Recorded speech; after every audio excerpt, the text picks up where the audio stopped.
Buongiorno, everyone. Welcome to the Galleria dei Uffizi. My name is Sophia, and I will be your guide through our many exhibits. Before we begin, I would like to inform you of the Galleria's policies and procedures.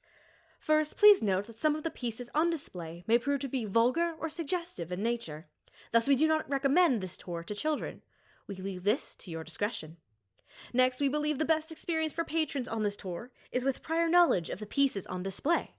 Therefore, for example, if you do not have prior insight on the piece Arte, do err on the side of caution. Lastly, you will meet additional guides on your tour today who will share their experiences and opinions of these exquisite pieces. But at Galleria dei Uffizi, we must note that the thoughts of our employees may not be the same thoughts of the Galleria proper. Are there any other questions before we begin? No? Very well. We will begin our tour with this beautiful oil painting of Mary Magdalene done in 1620 by Artemisia Gentileschi. Now, Mary Magdalene was much loved subject both by painters and the public because she represented the ideal model of the search of virtue and the renunciation of worldly pleasures. Gentileschi wished to recount the story of this difficult path in her portrayal of a young woman with wild hair wrapped in a magnificent...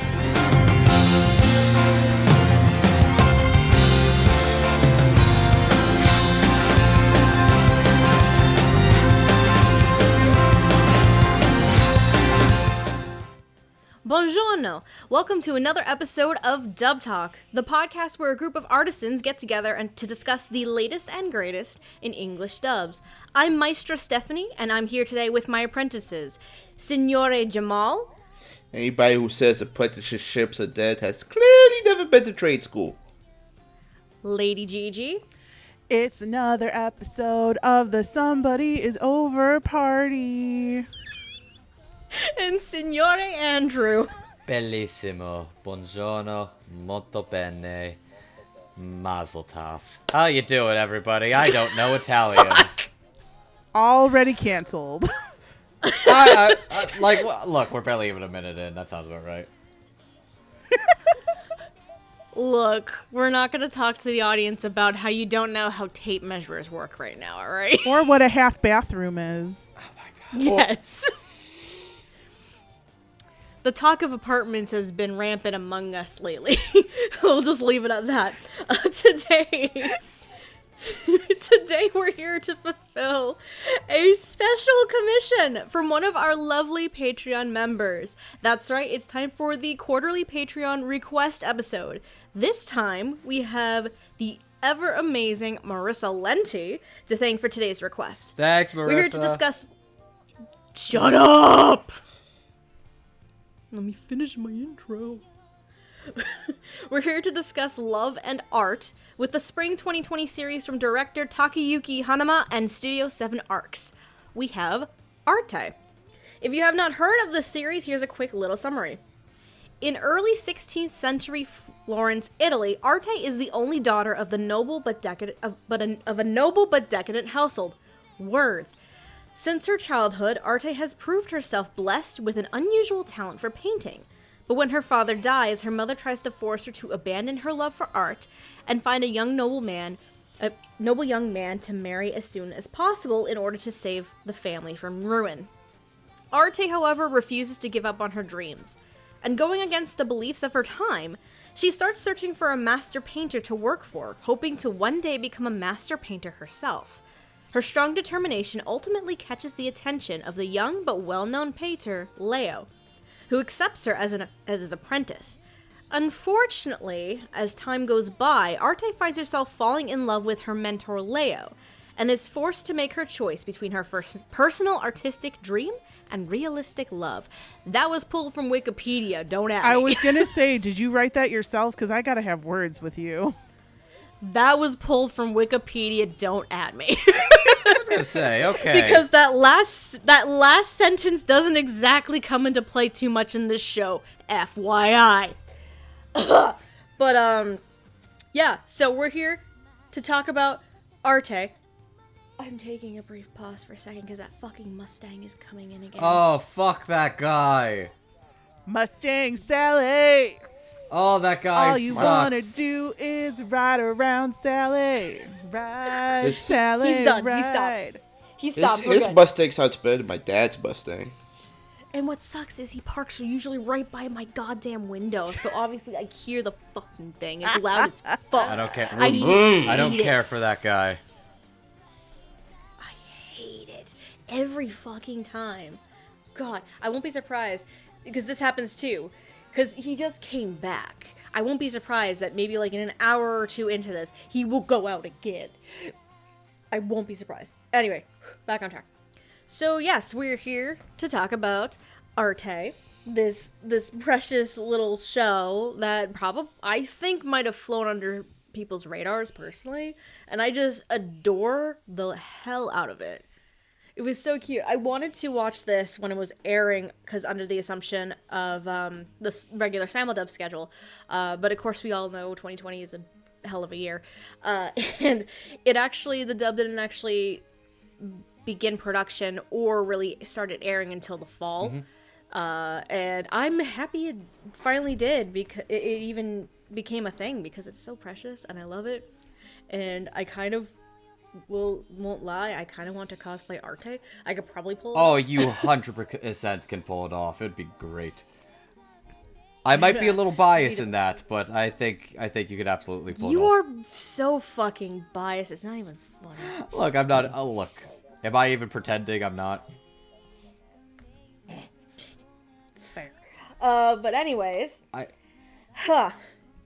as always, we're gonna be discussing the series from writing and directing to the casting and performances of this Funimation and Sound Cadence English dub for Arte. Yeah, I think it's important to mention that. Yeah.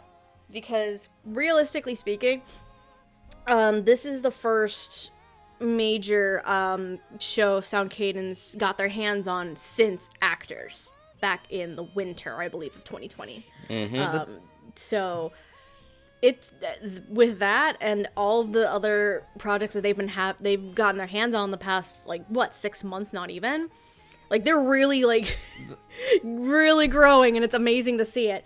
But yes. Sorry, I think I just mostly wanted to mention that I think the specific timeline in which this dub came out is kind of worth mentioning too, because we mentioned that the fact that the show itself came out once COVID really started ramping up, and I feel like when the dub and I believe the show itself was one of those ones that wasn't delayed or pushed back either. It still aired. Yeah, they actually finished the production of this before it aired. It's one of those rare shows where they actually completed the production before it aired. So this one was fine.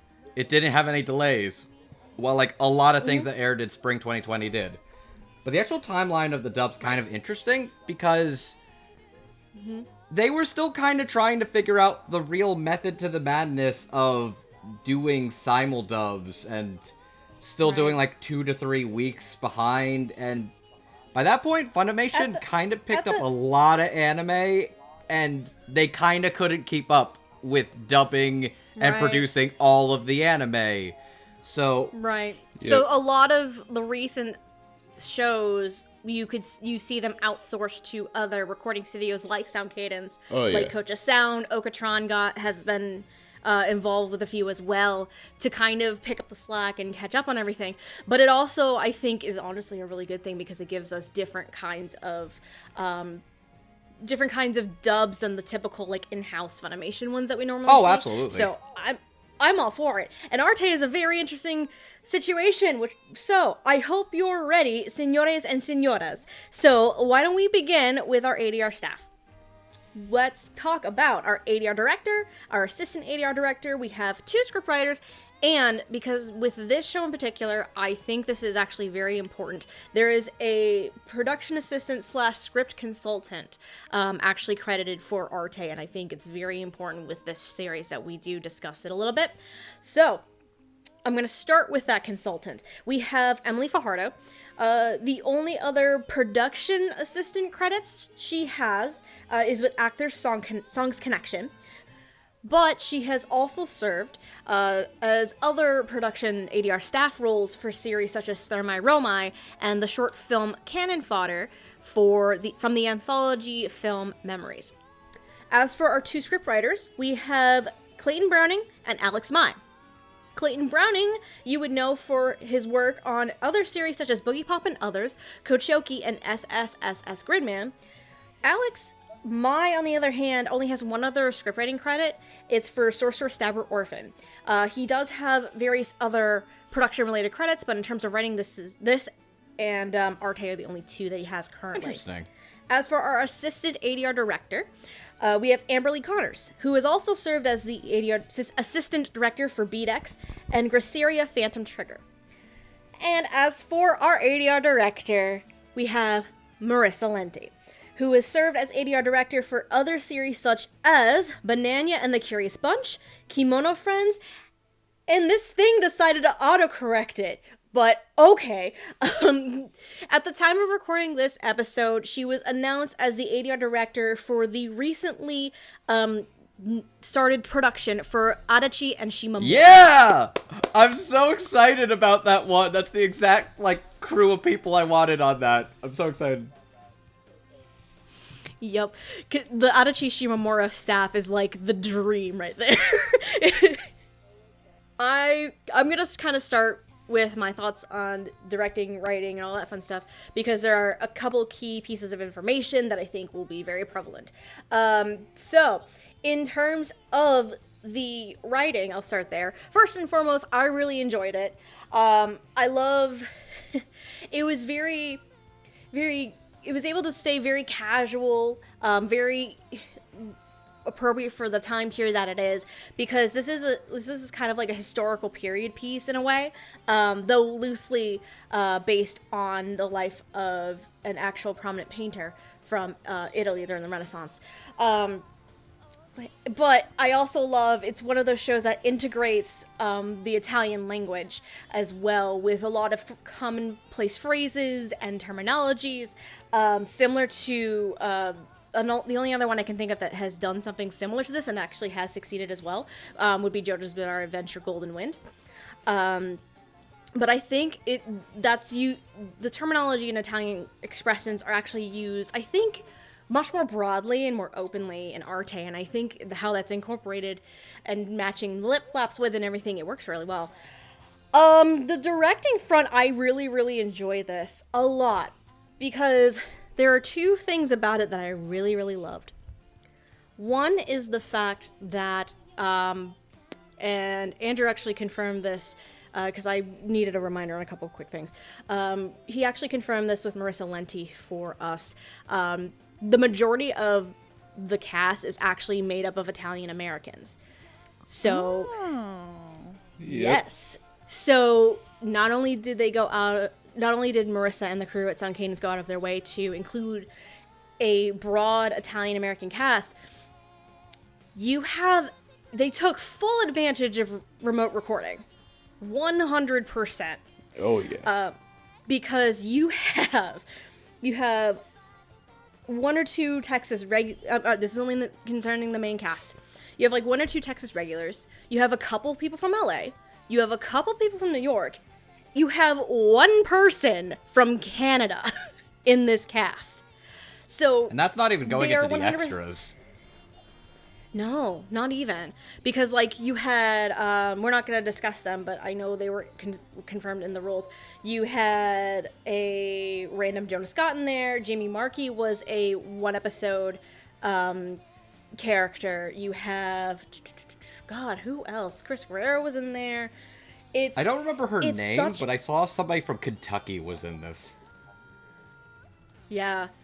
It's all over the place, and I think with the pandemic being what it is for 2020, it also brought in this opportunity for this expansive remote recording.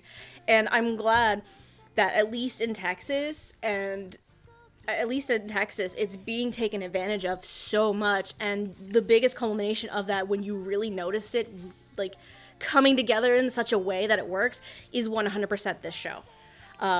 Because after that, while you saw bits and pieces here and there in some shows before, after that you see other dubs taking full advantage of this.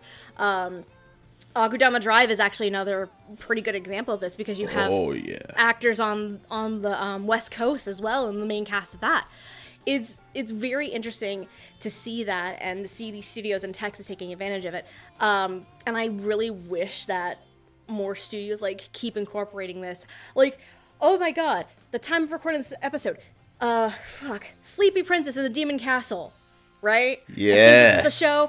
There is an actress from Australia in the damn thing. Yeah. I'm like, that's really neat. Like, there's a lot of things that have sucked about COVID, but I feel like this is one of those shows that turned the challenges of the circumstances into its biggest strength. Correct. 100%.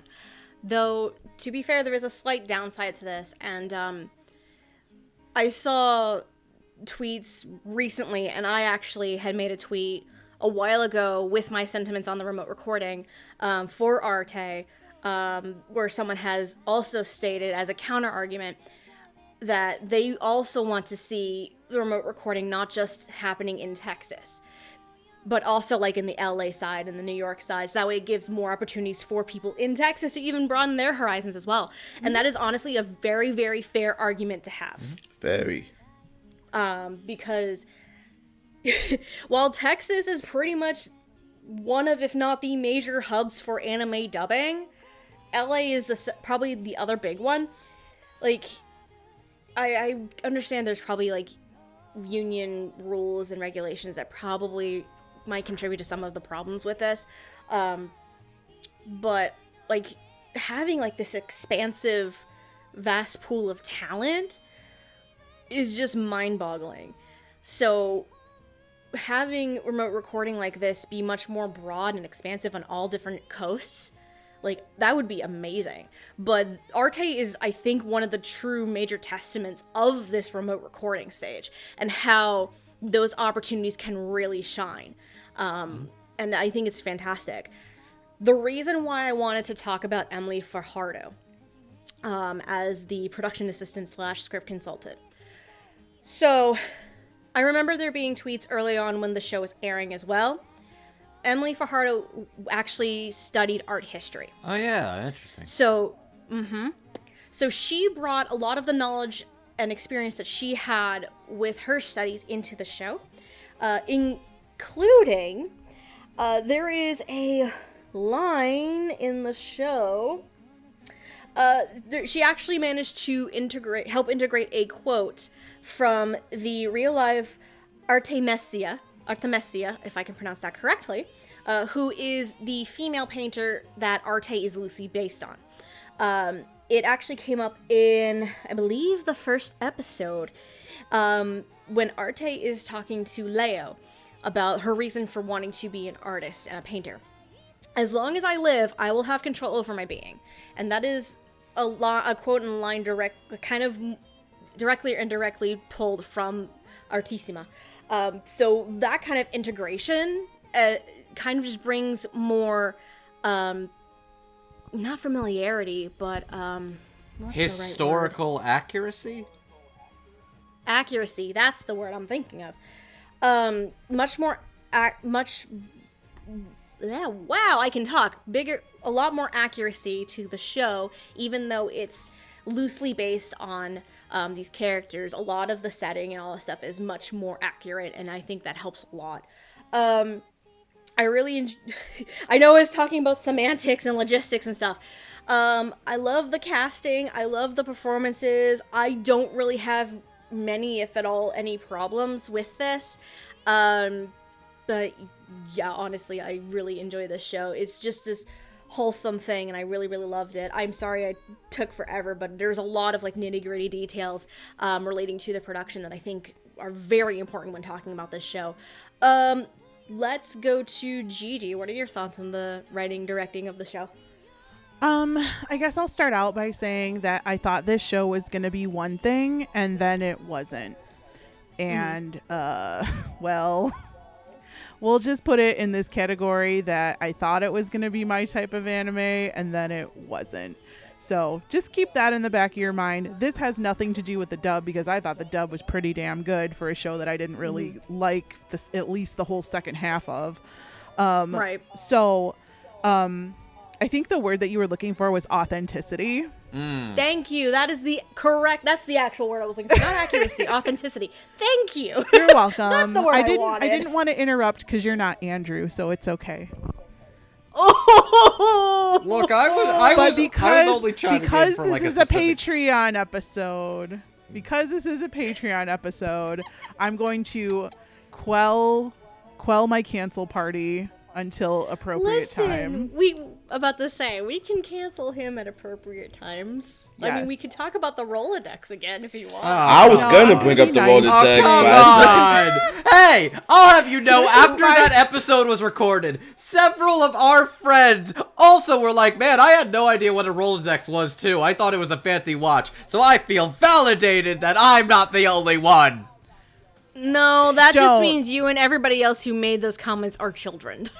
Go on dictionary.com, millennial dirty Gen Zer over here, or watch television. it's clear none of your family members ever worked in business. My dad's a fucking Shit. like sales guy. Come on. All right. This is a Patreon episode. Anyway. I gotta keep it classy because they paid to do. No, I'm just. Well, they did, but whatever. Patreon's a thing.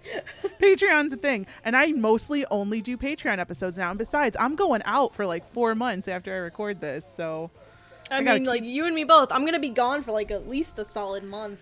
Christ. we got to keep this classy, fam.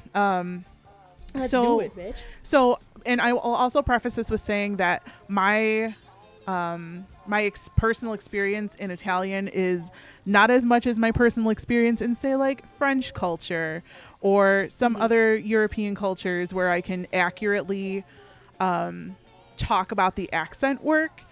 I can sing in Italian, but it's like that American Italian. Y'all know when you sing opera, sometimes you don't get like authentically Italian feel in there. You get like American Italian. So I'm not going to comment too much on that.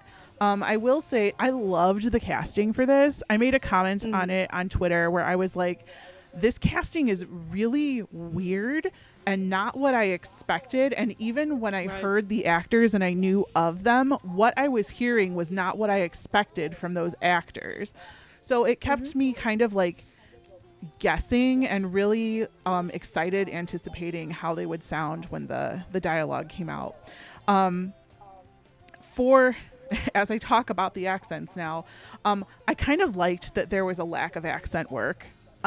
Yes. There was no "it's-a me, Mario," we're No, gonna go to the Italian restaurant and have a didn't- mustard. That would No, have none of been that. overkill. No, None of yeah, they that. didn't go over with it, and it would have bogged it down. I think, kind of bouncing off of that a little bit.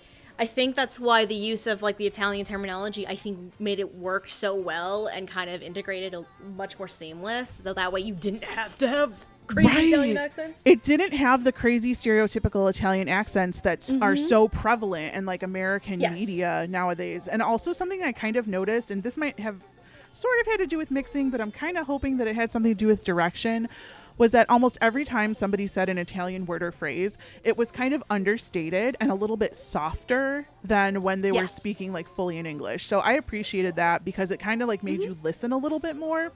Or for me, read the subtitles better. So I felt that there was a lot of heart put into this dub. The casting, the directing, the writing. Like you could feel that like this was kind of like a really nice project for the whole team over at Sound Cadence.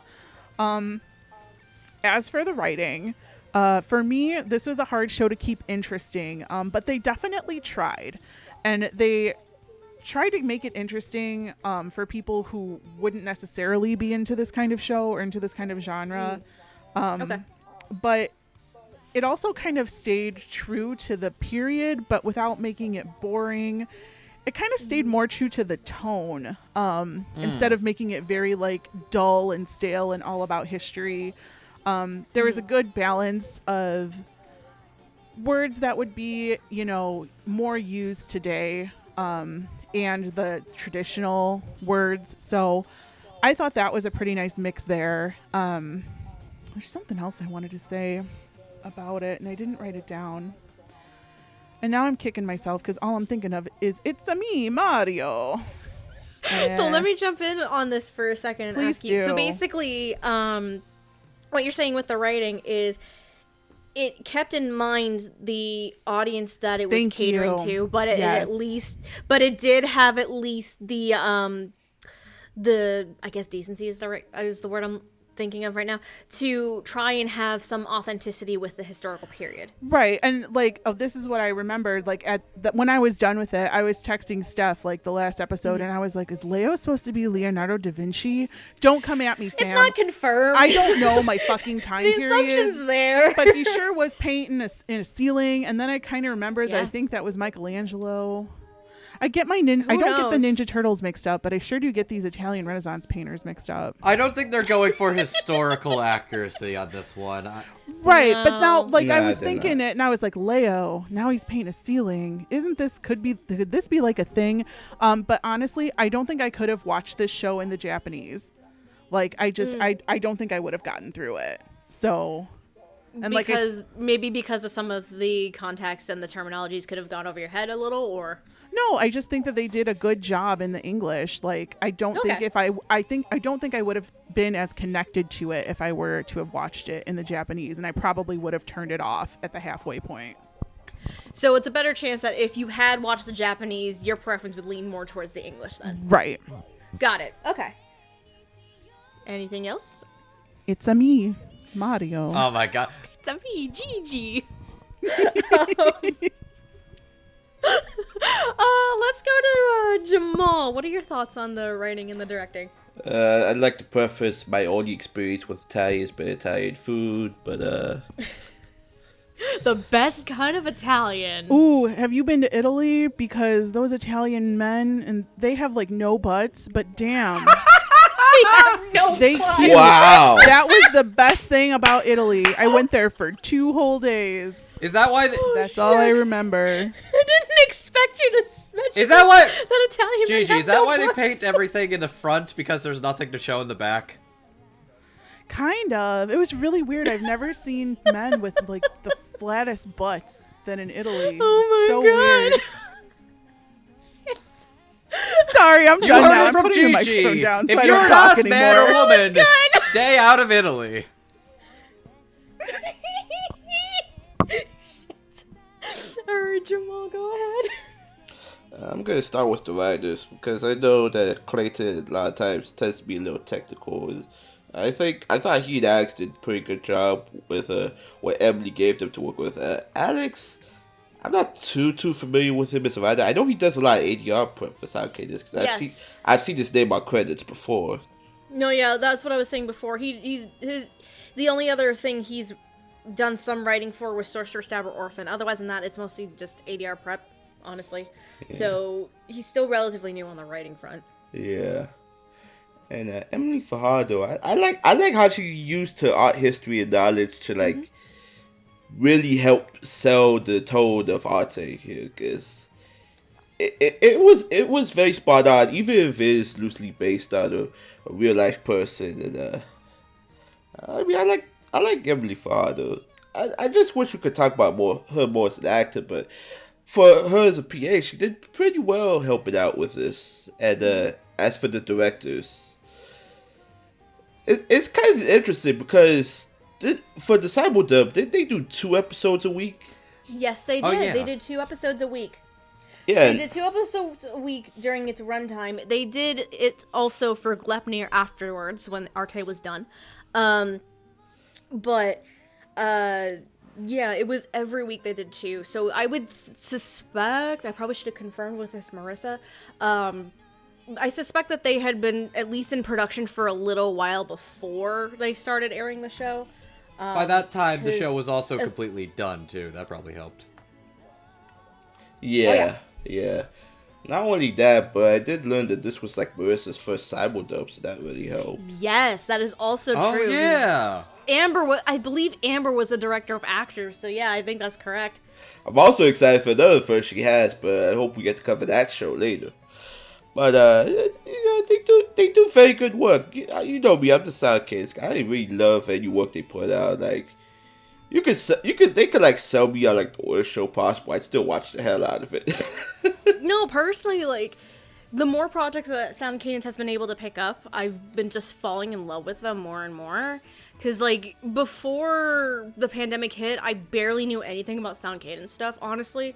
Like, Sound Cadence now it's convinced just, like, people to watch the Bug anime. That in itself is fucking impressive.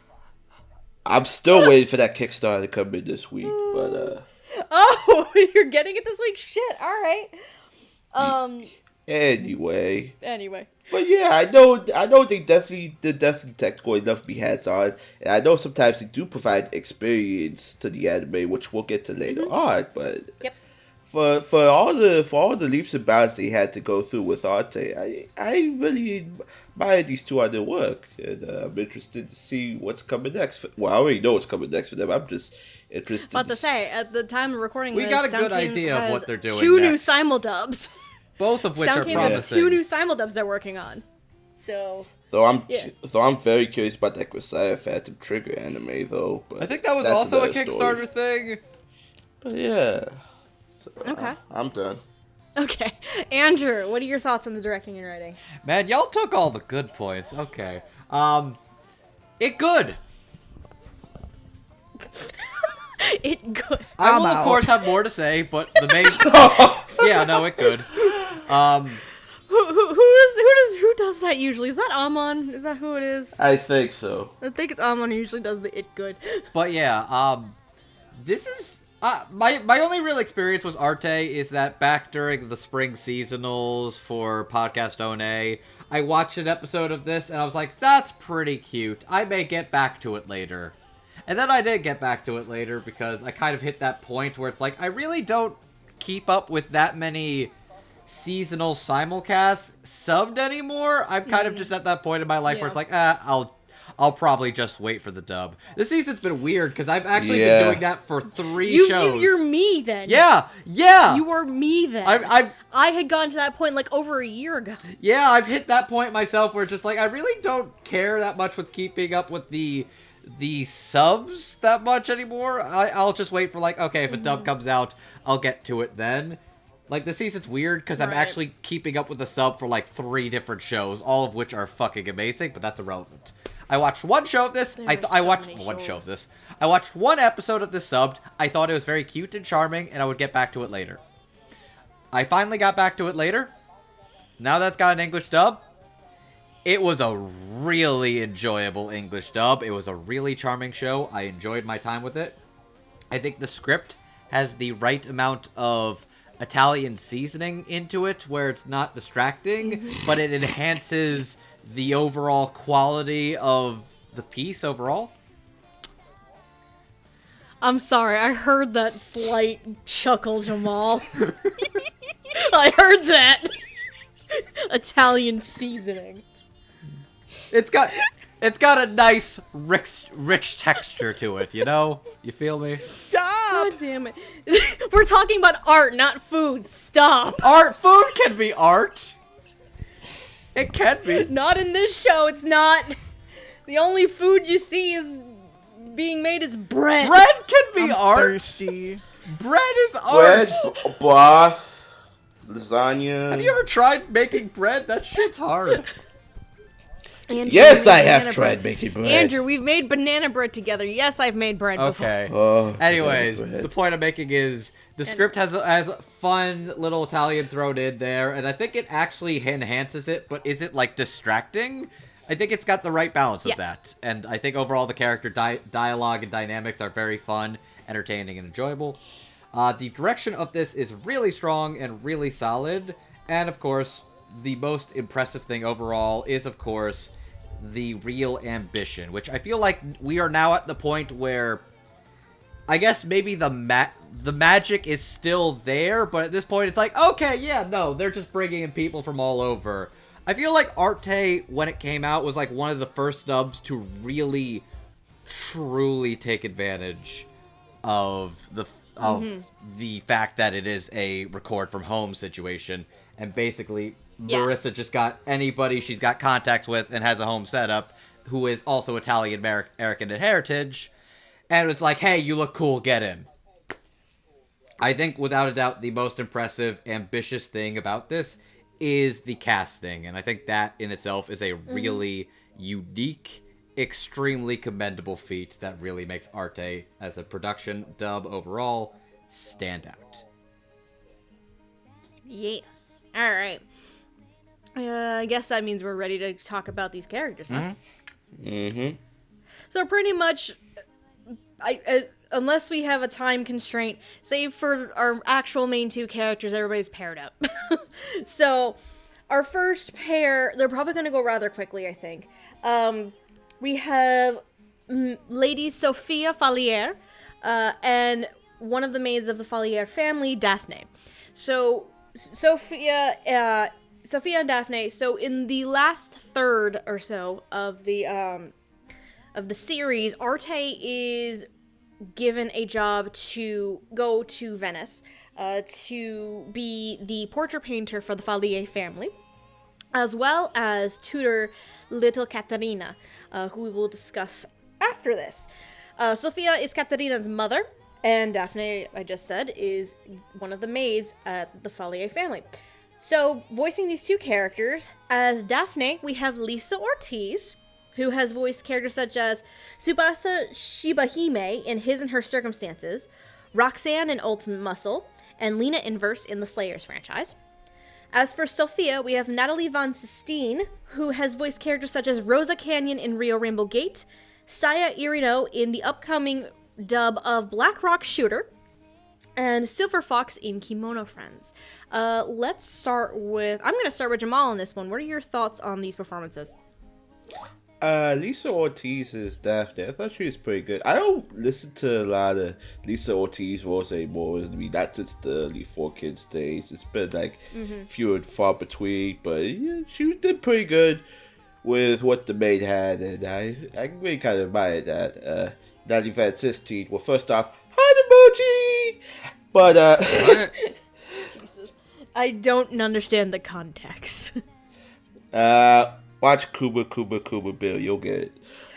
Oh. Okay, yeah. But, I get it now. Right, I forgot. Might be. Anyway, she was pretty interesting as a mother because, it's a big girl kind of role. Because, like, I know the last time I heard her play an adult, she was kind of, like, tied in this bullshit. That was a Thermite Romite. But, Oh, Thermite Romite. Yeah. So when I heard her play someone with kind of royalty, and it's interesting. Like, it was pretty good. Like, she played a fake placement character who finally stood up for herself at the very end. Yes. And although I'm tempted to make Sistine Chapel jokes, I thought she did pretty good in this role. So God damn it. it was right there, Steph. You know damn well it was. Just because you're right does not mean you're correct. Doesn't it? Nah. Anyway. Anyway, that's all I got to say for now. So. Okay. Andrew. Okay. I'll start off with Lisa as Daphne. I think she actually had a pretty good presence to her in the show, because she's basically just a servant to the Fallier family, but she's got a lot of personality to her as well. I really love her dynamic with Arte when she's actually showing her around, like, some art in Venice, and there's a couple of guys that are basically being like, "Ugh, look at you, stupid woman, trying to get into a man's world of art." And she's like, "Hey, you fuckers, you leave her alone." She's like really mad and irate, and Arte just laughs. It's like, men are so shitty wherever you go. And it's like, that was just a really charming scene, and I actually really like how she interacts with Katerina and with Arte, and I think she's got a lot of good energy to that. Lisa's got a very subdued, like, serving attitude to her, but I think it's got the right amount of personality that stood out and left a good impression with me. I thought Daphne was a pretty fun character. Sophia is basically, she is quite literally the portrait beauty type person. Like, you look at her, like, you look at her to the point that Yuri's looking at her, it's like, damn, I'm gonna take that for my brother. Like, he's that tempted. Jesus. Look, I'm not convinced that Yuri wouldn't do that, just saying. Yuri can be a piece of shit, so yes. Yuri's fun. Yuri can be that much but of an asshole. I don't believe Yuri is above adultery. Anyways, Yuri reminds me of a very specific character, and when we talk about him next, you're gonna quickly understand the connection. Good to know. But Natalie's interesting. Like, I'm not as familiar with her, though I've liked a couple of the things she's done. She has a nice, very, like, regal, calm aura to her that I think I think she does a good job really nailing this kind of, like, she is not like snooty rich person, but she's a little more quiet. Like, she lives the life of somebody who is wealthy, but she's also a little bit like more passive and subservient because her husband's kind of an asshole. Which actually kind of made it really satisfying when she is shaking in fear and she really kind of lashes out. It's like, no, this is our kid. Let her fucking speak. And I actually think that's a great scene. And Natalie absolutely sold, like, the fearful but trying to snap back for once in her life. And also the tenderness of just, like, I don't know how to be a mom, but I really want to be your mom, kid. And I thought that was actually super sweet. Mm-hmm. I think Natalie does a really good job making Sophia's eccentricities charming and interesting. Okay. Gigi? I'm going to take a pass rather than talk up my ass about this because, to be quite honest with you, I just learned we were talking about these characters like before we started recording this. I didn't write any notes down. Sorry. It's okay. And these were honestly the episodes that I kind of like passively watched because it was at this point that I was really just hoping for it to be over. Not because the dub was bad, because this anime is not my taste. But, so I'm going to take a pass. But I'm sure you guys were great. I just cannot remember anything. So rather than me talk out my ass, I'm just going to pass. I appreciate the honesty. That leaves me then. So, Natalie and Lisa, I think the key things with the performances of these two characters is they are women of their station. And obviously, back then in the Renaissance era, you have a noblewoman who is stuck kind of in this arranged marriage for the sake of family and their wealth and all this fun stuff. And so she has to exude this regal, noble feel and air to her as a woman of her station. And I think Natalie displays that very, very well.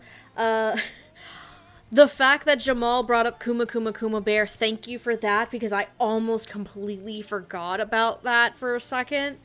And it's like, oh, wait, that's a very different voice, because this is much more, as you call it, more of like a big girl voice, like more lower in register, but also has the grace and poise of a noblewoman. And her standing up to her husband, I think, was fantastic, because it comes back to the idea of this historical authenticity, because you don't normally see women standing up for themselves against their husbands in situations like this. So it makes the scene much more poignant, with Natalie's like slight fears coming through a little bit, the possible repercussions of her going against her husband for the sake of her daughter. So I think that was very, very well played. And then Lisa as Daphne. Daphne is a woman of her station. She is a maid for a noble family, and as such, Lisa exudes this gentleness, this slight sternness to her, and has a sense of duty to serve the family she works for. So I think both of these roles were very well done and portrayed very well. And again, keeping with that authenticity of the time period, I think is the major thing with this. But I'm very brief on that.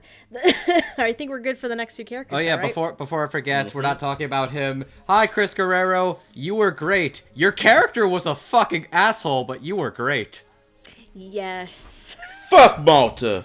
Fuck Malta. Fuck Malta so hard. He's a dick. Hi, but Chris was fantastic. Hi, Jamie. I enjoyed Very hearing you in believable. anime again. I miss Oh yeah, you. no. Hi, Jamie. Jamie's character was also great too. She was fun. Jamie's character, Ruthana. If she was in the show more, I would love to talk about her because, god damn it, she's a fun character. Anyway. Our next two characters, I believe we are ready to move on, yes? Mm-hmm. We're going to stay in the same story arc of the last third of the show. We're just going to move to the two characters that are the most prevalent in that story arc. We have Yori Falier, and we have little Lady Katarina. So Yori, part of the Falier family, he travels to Florence on like a little trip, discovers that Arte is a female painter and a good one at that. And he's the one who employs her. He's the one who employs her to be the portrait painter for the Faliers, as well as tutor his niece, Katarina. Katarina is a little... Katarina has a very interesting and complex story that's explored in the span of like 2 or 3 episodes. She is not necessarily seen in her family as a child or someone who should even exist in that family, basically. And she kind of acts out against her family because of this. Which brings us to Arte being probably like the 10th or 15th etiquette teacher that she's had to have since she keeps frustrating all the other ones and they just quit on her because of her attitude. She's very precocious. Voicing these two characters, as Katarina, we have Michelle Marie, who has voiced characters such as Chihiro Yoshioka in Gleipnir, Fitzel in Sword Art Online Alicization, and Gyokuto in Yashahime, Demon Half-Princesses, excuse me.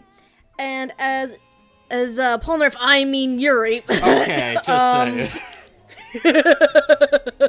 We have Doug Earls, who's voiced characters such as Kasugai Crow in Demon Slayer and Kimetsu no Yaiba, Akihiro Artland in Gundam, Mobile Suit Gundam Iron Blooded Orphans, and even though I joke about it, he is also the voice of Jean-Pierre Polnareff in JoJo's Bizarre Adventure Stardust Cruise. Are you joking? No! I'm not! That's fucking Polnareff! I'm not! Now I'm even more mad at this. I'm even more mad. I made the joke, but for a reason. Gigi, do you want to get your salt out of the way? I literally just pushed my glasses up. Like, that is how angry I am. Wait, hang on. You have glasses? I know you passed on the last characters. If you want, you can go first for this one. Yo, all right. Let's start with Katarina, who at points I thought her voice was more grown up than Arte's. Just saying. That's not a bad thing, but y'all, if you have any history of this podcast at all, know that I have a thing where I don't typically care for bratty little girl voices. It's like my least favorite thing in the dubbing world. But I actually think that Michelle did I don't think I've heard anything she's done.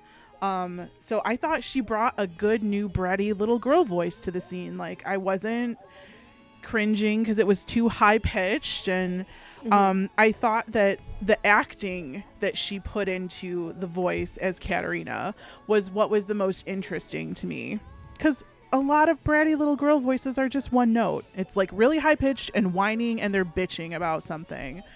But Katarina had levels, and I think that allowed Michelle to show her acting more, which was very much appreciated.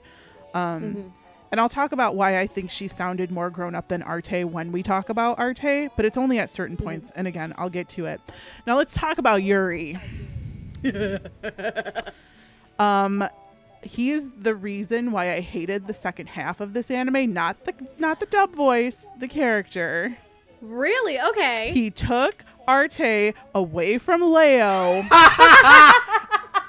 And it was then It was then that I realized this son of a bitch anime was going to go through fucking arcs instead of letting everything just kind of progress, like naturally, as it should. No, we're going to get the Yuri arc. And instead of being on ice, it was like literally through the fucking Venetian river oh my god, what is the name of the damn channels that the boats go through? Please help me. Canals. The canal. I almost wanted to say I was just gonna cosplay, let but you that's, sink or swim there. I was just gonna let you sink or swim there, whatever hell happens. God damn it, Andrew. You were. That's fine. We'll get back to you in a moment, young man. Let's talk about Yuri and how much I fucking hated him. He just took Arte away from Leo, took Leo out of the anime for like 5 whole episodes. What was I supposed to do with myself? I'll save that for later on in the show. So now that I know that he fucking played Polnareff, I'm even more upset with this because my one big note that I wrote was I either wanted this to be more flamboyant or more mean, and it kind of like it didn't have enough drama in it for me because in walks Yuri taking Arte away, you know, from the love of her life. So you wanted him either to be more asshole or more sassy than he actually was. More of a sassy bitch. More sassy or more of an asshole, and it kind of like towed the line between I'm a little bit sassy and I'm a little bit of a dick, but I'm not going to make the commitment to go one way or the other or be dramatic enough to be both. But Yuri is a character who fucking... He takes Arte. He takes her away from her true goal in life. Not just Leo, like her own fucking purpose. And I was just like, why is this not more dramatic? It's feeling very dramatic for me as I'm watching this anime. And then when she got in like the little carriage or the little wagon, whatever the hell she got in, like with Yuri, and I was just like, this is it? This is it.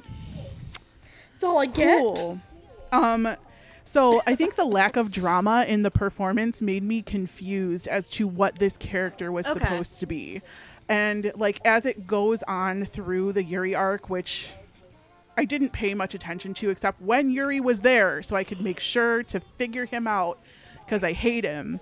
He did get like the performance evened itself out to the point where I don't think he was supposed to be very dramatic or very mean. He was like a really good uncle to Katarina. So then he was just like nice. And I was like, well then why were you mean? And why were you so sassy? You could have been the ladies man. You could have been the Renjin Guji of this anime to fucking Leo's commune, making me fight over who's my best boy. But no. Leo's commune. God damn it. This was it. So that's your patch note. I'm really mad because Polnareff is like, oh my god, like we're watching it right now and we're not done with it yet, but Polnareff is like so fucking polarizing. I hate Polnareff, by the way, too. Not because of his voice. I hate the character. Because the character. Okay, there's an argument to be made that Polnareff has more to do with Stardust Crusaders than even Jotaro himself. Don't spoil me because I'm only like we're at death 13 right now. So okay, so you're not even at please Egypt. Got it. Yeah, no. Please don't spoil it. I haven't even finished the Egypt arc yet, so please. Like don't. I'm a Kakyoin girl, so really I can see really that. I can see you're a Kakyoin girl. Okay. I'm a Kakyoin girl. We all know that I'm really a Jonathan Joestar fan. I thought. All right, you're into Jonathan. Okay. She's one of the few people who prefers Jonathan as her favorite. That shocks First me. arc of JoJo is the best arc of JoJo. Fucking fight me. They will in the comments, I'm sure. God, you so strike me as a Joseph type. That's. No, I thought his art was boring. I'm the Joseph girl. Too much shit went on. Jamal, what are you singing? Jamal's been just singing for like a solid minute. I hear him. I thought he was providing very nice background music for my rant about fucking Polnareff. I was doing the cover Jersey going in the background the entire time you talked about it. I swear to God, I thought you were doing roundabout while we were talking about JoJo. That's what I thought. No. That's funny. So yeah, like I really just this performance made me so confused about this character. And then I just ended up hating the character anyway, even though he was a good guy at the end. And I'm just like, Doug, what are you doing to my heart, Doug? What is happening here? You wanted him to either be like a bigger asshole or more of a heartthrob. Right. But you didn't get that. No. I think it partially might have to do of a man. Oh, fuck! Are you okay? Cockroach in the room. Ooh. Oh, Jamal? shit. There's a cockroach in my room. Oh no. Oh my god. Oh no. Oh my god. I better move somewhere else right now. Yes, go. Let's take a Time pause. to go. Yeah. Ladies and gentlemen, Florida. Fuck off, Andrew. We should all live in Venice instead of Florida. Can we just randomly use this as the Patreon clip, even though it would probably get cut from the episode? I don't know. I don't know. We will see. Jamal? You okay? Everything good? Did you kill him? Hell no. Get like a bottle of Lysol or something and squirt it. Oh god. Oh, that was shit, I'm dying now. okay. It's like the fire alarm. No, that was. I'm sorry, that was good. Thank you. Okay. Whew. Are you okay for us to kind of bring you back in though, Jamal, or no? Yeah. If I Okay. may make one more joke, But I'll let you have a second. if I may make one more bad joke, we now know Oh, Jesus, Jamal what does not now? want to do a Terraform Mars episode. Andrew, shut up. Oh, anyway. Trying to bring it back in. Any other thoughts, Gigi, before I move on to another person? I got distracted. I'm all right. I'm sorry, Doug. I wanted something different. It's not that you're bad. It's that I want too much. You wanted You more asked for too Leo. much. That's what you wanted. I mean, you're not fucking wrong. We'll talk about Leo later. Andrew, can you give us your thoughts on the performances of Doug and Michelle? please? Okay, I will start with Gigi's best worst boy Yuri. I'll say that I actually thought Doug had a very interesting, like, classy regal to him, where he very much sounded like somebody who lived in wealth,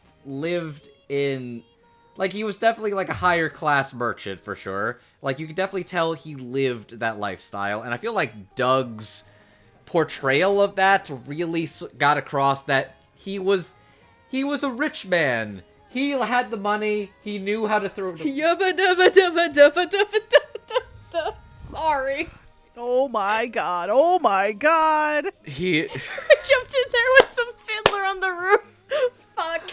Oh, my dad is gonna be so happy that you dropped a Fiddler reference in the middle. I say your dad's gonna be so happy. You can thank your dad for making me watch Fiddler finally. For context, my dad has bonded a lot with Steph over their love of theater things, but when he found out that she hadn't seen Fiddler on the Roof, she came close to disowning this relationship until she watched Fiddler on the Roof with us.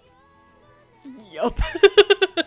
But anyway, I had to do that. I'm sorry. It was It's fine. But yeah, no, I think Doug has a very cool, like, suaveness to him, and I think was actually kind of carried itself well into the fact that Yuri kind of has some tricks up his sleeve that he isn't quite ready to show off. He's not quite, like, diabolical, but he very clearly doesn't want to play all of his cards at once. He's very much somebody who wants to get his way, and he's at least got some backup plans if he doesn't get his way. Yep, if plan A doesn't work, he has, like, B, C, D, and E up his sleeve. Like, he's not going to. He doesn't strike me as somebody who's going to outright extort anybody, nor is he going to use like blackmail or something like that. He's not a bad dude. He's just willing to play at least a little bit dirty just to get a little bit of what he wants, because he's kind of like that. Yep. He would totally probably fuck Sophia, though, and steal him from his brother. Like, I am now headcanoning. That is now my headcanon, is that he is not above adultery. To be fair, Sophia is very well known in Venice for her beauty, so I'm not... Like, anybody would probably want to jump Sophia's bones. Fair. Anyways, but yeah, no, I feel like Doug has, like, the right amount of, like, he's a little bit of a classy, suave guy. He's a little bit of a troll when he needs to be, but he also is genuinely, like, sweet and sincere. And I actually kind of like the moments where he's baking with Sophia. Not Sophia. Where he's with Katerina, yes. Where he's actually, like, cooking with Katerina as the sous chef. And she's kind of chastising him a little. It's like, Uncle, what are you doing? You need to put a little more effort into it. It's like, right, I'm sorry. And it's like, wait, you're serving? It's cute. Yeah, her rule is that you have to work for your food. It's like, I like the idea that this precious little child is forcing Yuri to do. Because that's the thing, is that he's basically like a slave to Katerina, because he loves Katerina that much that he's willing to, like, embarrass himself for her, but also... He's basically the fun uncle. He's the fun uncle. Katerina. He is totally the fun uncle. He's the uncle that will have no shame taking you to an anime convention. Yeah, probably. Okay, I don't know where I'm going with this. Anyways, I actually really like Doug. What I really want to go into is Michelle Marie as Katerina. I have heard Michelle in a couple of things, and she sounds vastly different in the several things I have heard her. I have heard her play one of the murder lollies in Sword Art Online Alicization. I have heard her play Toki as the best girl in Kimono Friends. I don't fucking care. Toki is the best girl. She's adorable. She's singing her heart out terribly, but God, she's living her dream. But she sounds so much more quiet and composed as Toki, and Toki's adorable, and she is the best Kimono Friends girl. But yeah, no, I've heard her... We get it, you love Toki. We get it, you very much love Toki. Any chance you get to talk about your love of Toki from Kimono Friends, you take everybody's got their best Katerina? Kimono Friends. I take my shot. Anyways, what I really want to say is she has a lot of versatility as Katerina. She can play that regal sweetheart that's trying to get her way, either when she's faking it or when she's trying to be sincere and pleading to her father to forgive Arte. But she can also be a little bit of a snooty brat hole. And I think she does a great job of riding that line of, like, being a little bratty, but also being a little bit, like, emotionally stunted. Because, yeah, when you're living with another family for, like, your entire life and are suddenly brought back home because the person who cared for you died, and now you have somebody who is your actual mother and your actual father who you've never met or even seen once, and now they're just your family now. But nobody pays attention to you, so you act out, and you're rude because you want attention, but you also don't know how to handle the new feelings of a new family. I think Michelle really has a lot of complexity, and I think, as Gigi says, she has a really, like, mature aura to her, but is also very childish and bratty. I love when she kind of, like, has, like, that dark-eyed moment where she's going into her past, and, like, you can tell she's a little more cold and stunted about it. Like, I think Michelle brings a whole lot of layers to this performance, and I think she really made me so very endeared to Katerina. She's so sweet, but she's so charming and cute when she really opens up. She's bratty and rude, but she's also really interesting and complex. And my God, like, I'd say, like, outside of, like, the main two, Katerina, like, Michelle Marie as Katerina is, like, my favorite performance in Arte outside of the main two. Gotcha. I think she really, That's interesting. really made that role her own and really impressed the hell out of me. Nice. Jamal, would you like to go next? Yeah. I like the fact you made the Polnareff joke, but every time I hear Doug Erholtz as this character, I think TK from Digimon Adventure 2. like, I forgot he did that too. like he legitimately looks like a grown-up version of him. Not even kidding you. Different character designs, but yes, I can see it actually. Yeah. So when I hear him play Shiryu, you realize he has this kind of cunning to him. It's like he's just kind of be a bashful kind of guy. Yeah, he may come off like sound a little bit evil, but he's just being a bashful, sort of playful kind of guy. And I remembered, oh yeah, he's Hazuma from Blaze Blue, and that's kind of the same character, except Hazuma from Blaze Blue is an evil douchebag who kind of corrupts both sides. Anyway, that's not a story for this episode. It was interesting to hear Doug as this character, like the lengths the character has to go at times. It's kind of pretty neat, and yeah, he is like the fun uncle who would not be ashamed to take you to a convention. No, 100%. Like, Yuri would 100% take Katarina to a convention if that was accessible. Like, he doesn't care. Yeah. And, He would totally take selfies with all, like, the cat girls. Anyway. Speaking of animal girls, it's nice hearing Michelle Marie from... It's been a while since Kimono Friends. I know she's done other stuff since then. No, yeah, it's been a while since we talked about her in Kimono Friends, yeah. But the voice she gives off Academy is very neat, because like Gigi said, yeah, she sounds older than the characters they like to be. Mm-hmm. But that's because when you go into a past, you understand why. It kind of makes sense, like. And as people point out already, she was born into nobility, but is really kind of sick of it. So it's just something that kind of stuck with her after a while, to the point where like she essentially kind of despises her parents, but she kind of at least grows close with one of them. The other can go fuck himself. Yeah, Dad can go fuck himself. But yeah, it was very neat take on Bad Little Girl. It's a voice I have not heard in a while, but this is the kind of thing that seems to come to Michelle very naturally, if you can believe it. Like if I recall, I think that is her actual voice. I gotta see if I can find an interview or something, but I think that is her actual voice. I would believe it. I mean, especially because I can believe it's her actual voice, maybe pitched a little. Maybe only slightly. I think Chihiro from Glepnir might be at least a tiny bit closer, but it's pretty close to the same tone as Katarina, though. Yeah, so I thought she did very well. And I thought they both did very well. I don't really have much more to say. It's just okay. I probably rather quick with this because everybody basically said the majority of my thoughts. I'll start with Michelle Marie's Katarina. Katarina is very precocious. She has this attitude about her that's very spunky and has this energy about her. But at the same time, she can also contain it. It's not like outward, like huge bratty child energy. It's a bit more contained, but she has fun with it.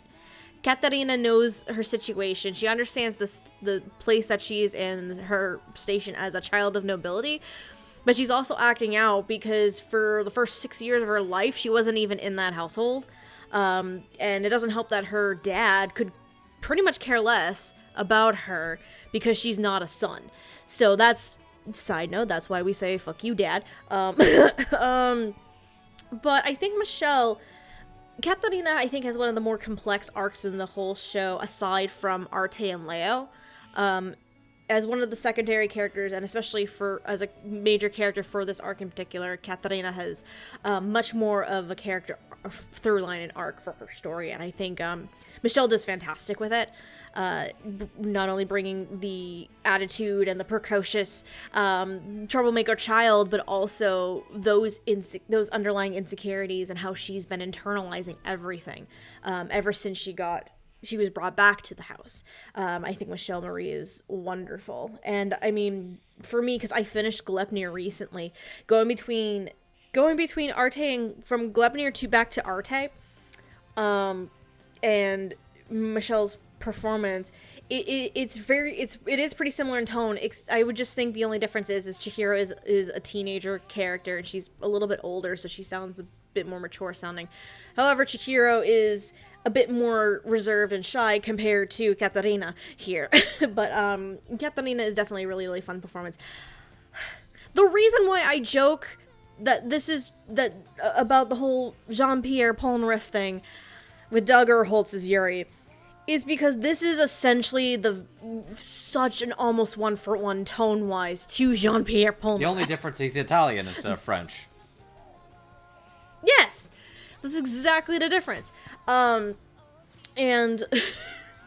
the second, when I first watched the show, Andrew and I would watch Arte together when it was going, and the first time I watched Yuri come on screen, I'm like, instant response, Jean-Pierre Polnareff.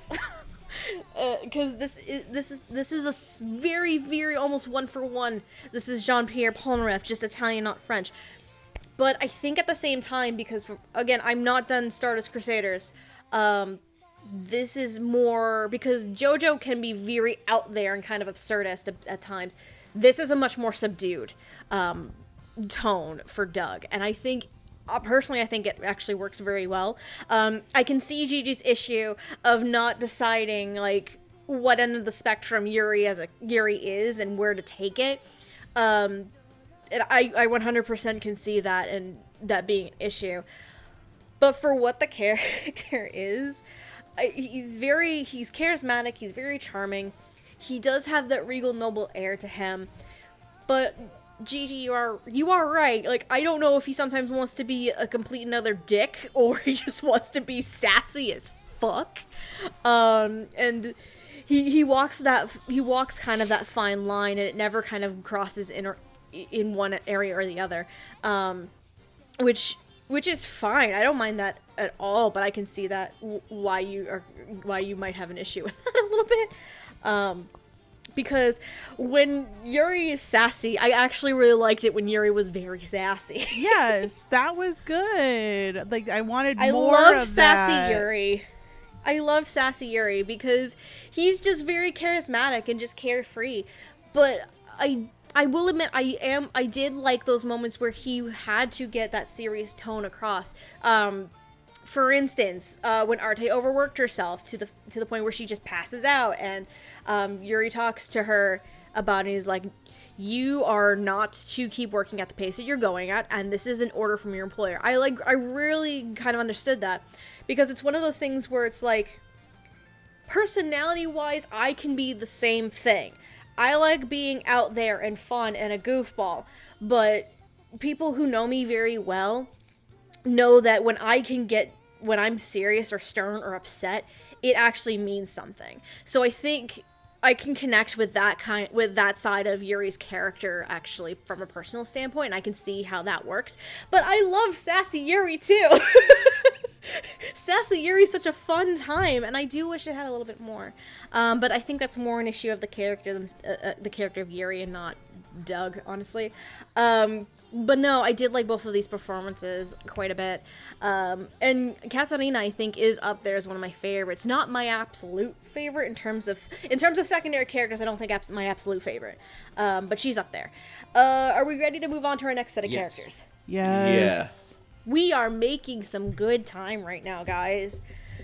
But when we get to our main two, whether or not we put them together or keep them separate, that's to be determined.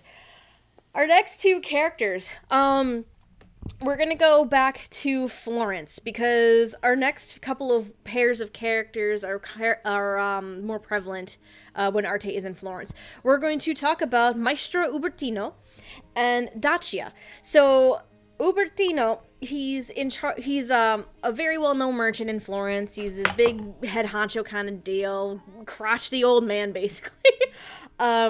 And when we first are introduced to Ubertino, he has commissioned Leo and his workshop to create a new piece that is so stupidly extravagant, but the payment for it does not equate what it calls for.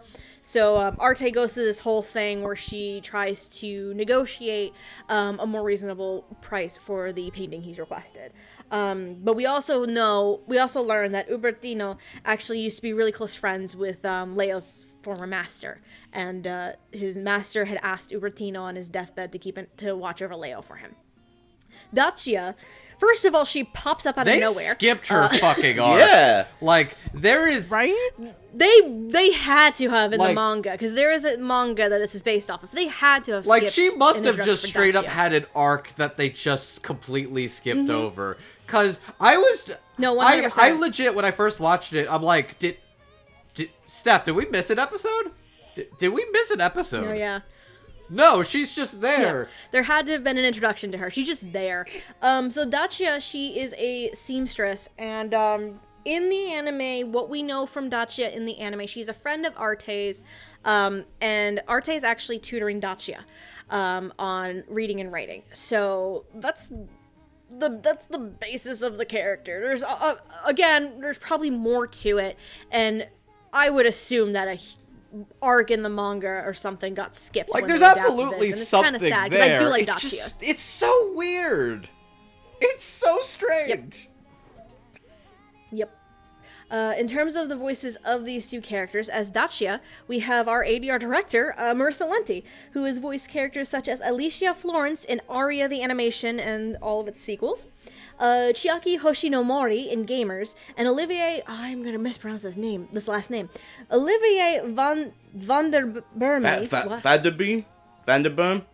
Something like that from No Gun's Life. I'm awful. They normally refer to her by her first name. Olivier is great. Speaking to JoJo's. Olivier is great. As for Maestro Ubertino, I can speak. Michael Sorick, who has voiced other characters such as Jogo in Jujutsu Kaisen, Dimple in Mob Psycho 100, and just for you, Gigi, Melvin the Magnificent in Unico in the Island of Magic. I knew his name, and I just couldn't remember it. I figured to help you out. I was like, I saw the Unico one. I'm like, I have to put that in there for Gigi. Everyone, She will love it. Go listen to the Anime Nostalgia podcast. There's your plug. Woohoo! Let's start with Andrew. What are your thoughts on these performances?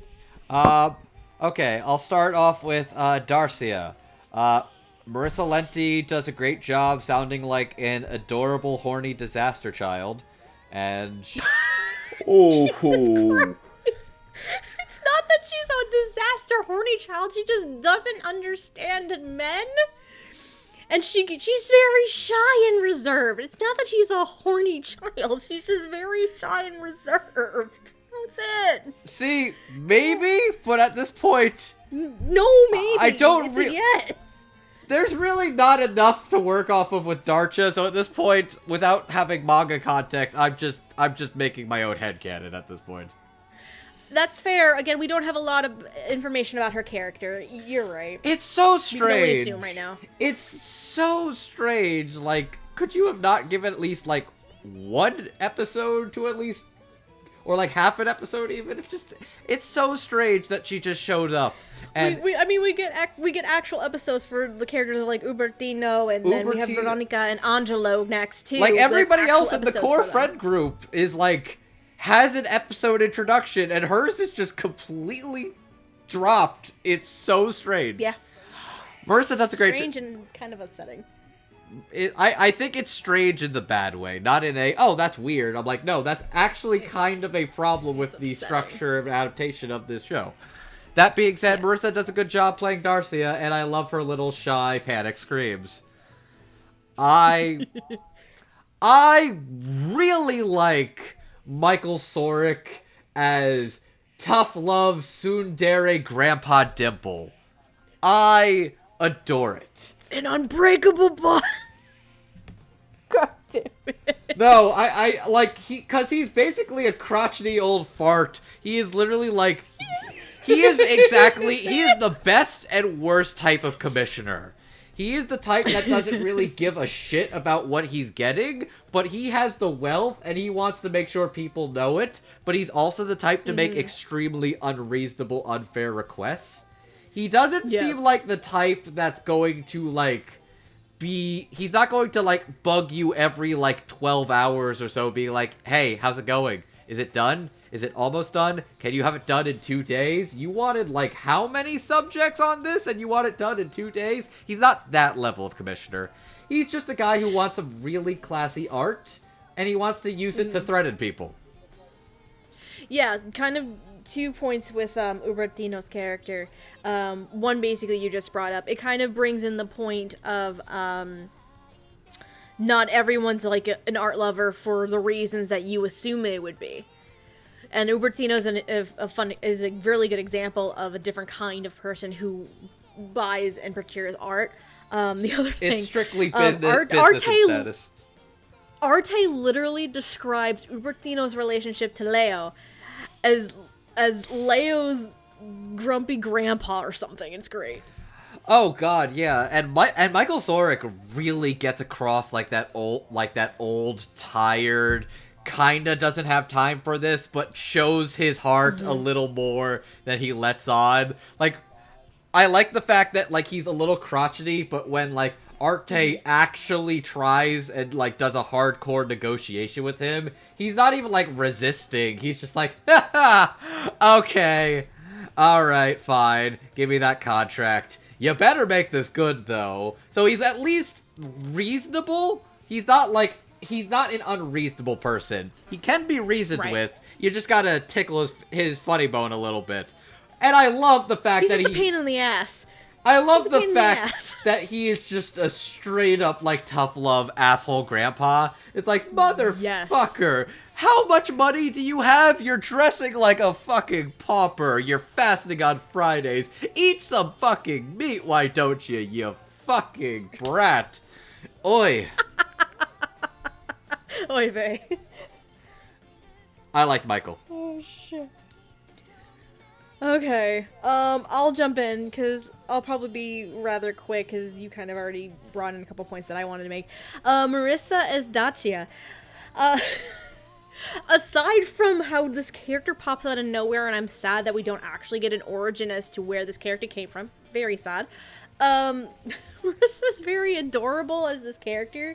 Dacia, how I would describe it, instead of a horny child borderlining, I would describe it more as more shy and reserved, and she probably has led a somewhat sheltered life, and I'm assuming does not have brothers, because she does not know how to handle a guy touching her hand or shaking her hand. She doesn't know how to handle that, so she gets very shy and very reserved. She's like, she kind of panics. It's very cute. It's very adorable.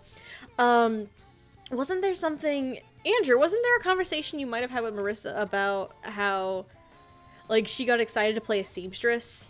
Yeah. Oh, yeah, because she's actually done, like, some cosplay in the past, and she appreciated the fact that, like, oh. Yeah, like, costume work, yeah. She's done Digimon cosplays. I don't remember which ones offhand. She could probably tell us in the comments or something, but she said she's done Digimon cosplay, so that's a thing. So yeah, kind of coming back to a little seamstress character is probably adorable and fun nostalgia for her. But no, Marissa's very cute. She's very adorable. I just wish we understood fucking Dacia's deal, because this character comes out of nowhere. But that's more on the fault of the anime itself. Ubertino, Michael Sorek. He reminds this is the show's old man who yells at clouds kind of deal to me. Similar to Dave Matronga's character when we talked about Millionaire Detective. And I really love it.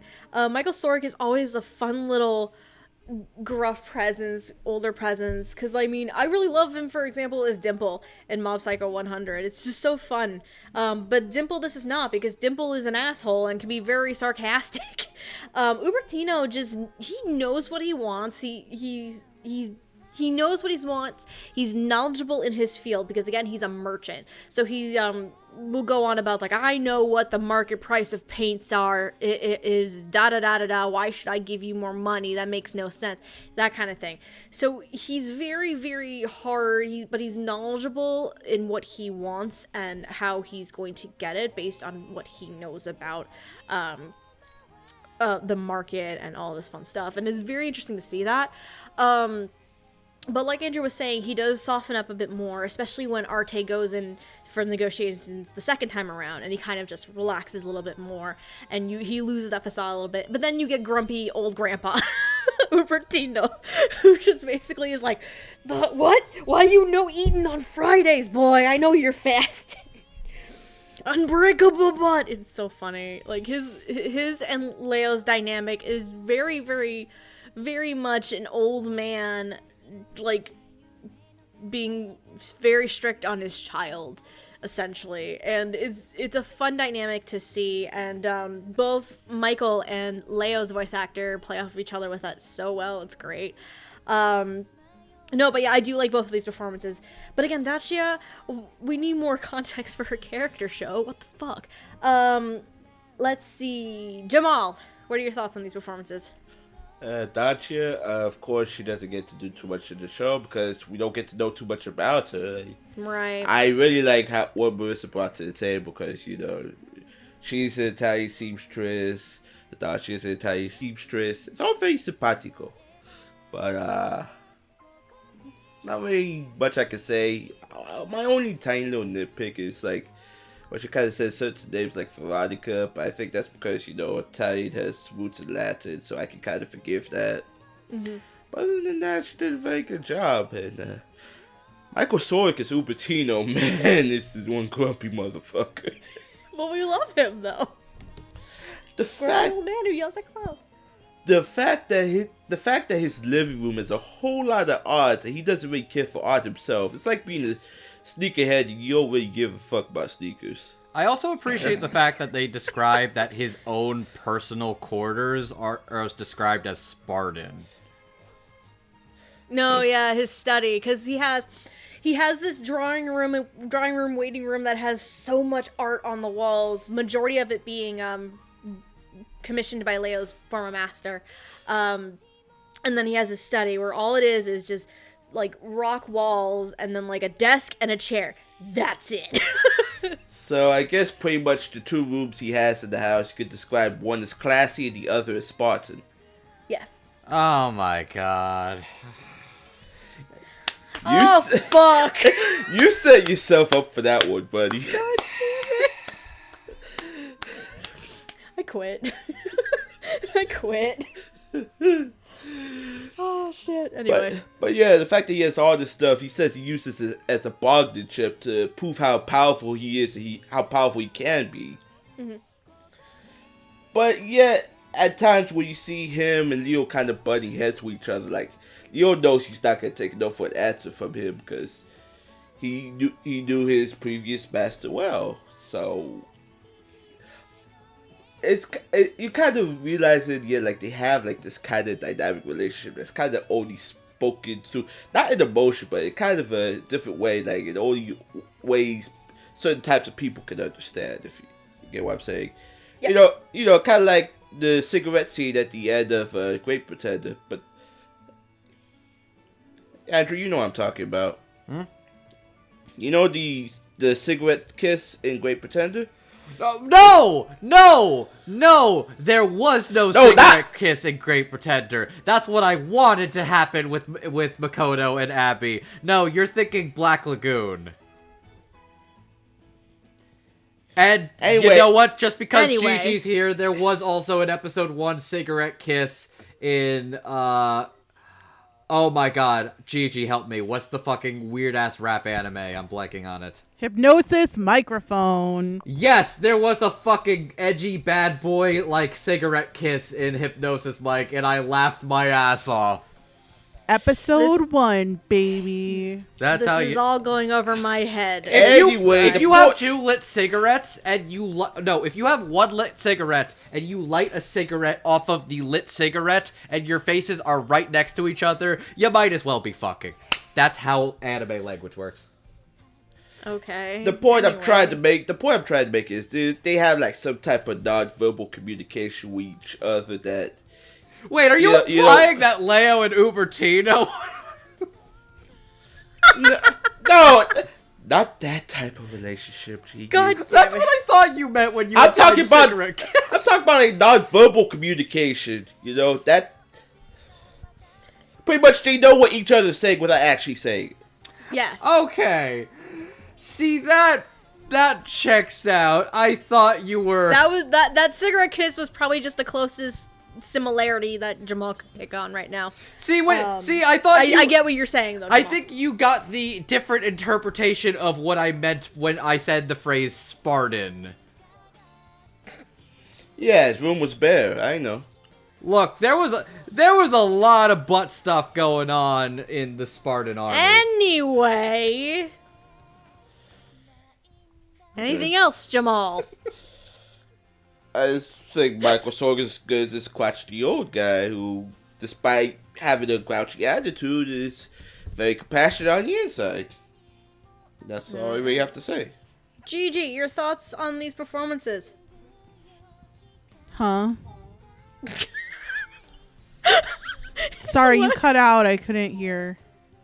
Okay, no, your thoughts on these performances, Gigi? Oh, I'm thinking about hypnosis microphone now. Gigi, are you thinking about We've lost hypnosis microphone? Oh, I'm thinking about hypnosis microphone and the Andrew, dirty you're the one dog. who started this. You're the one who brought up Hypno Mike to begin with, so that's your fault. I know, I Anyway, was trying to Gigi. make a Hellshake Yano joke. Jesus Christ. Your thoughts on Michael and Marissa's performances? Hey, sound cadence, I got a dub for you. Hypnosis. All right. Oh! Oh my god. So, I mean, they've proven they can do musical type shows like actors, so... look, that's what I'm saying. All I'm saying is David Wald plays the doctor for Mata and Ro. Okay.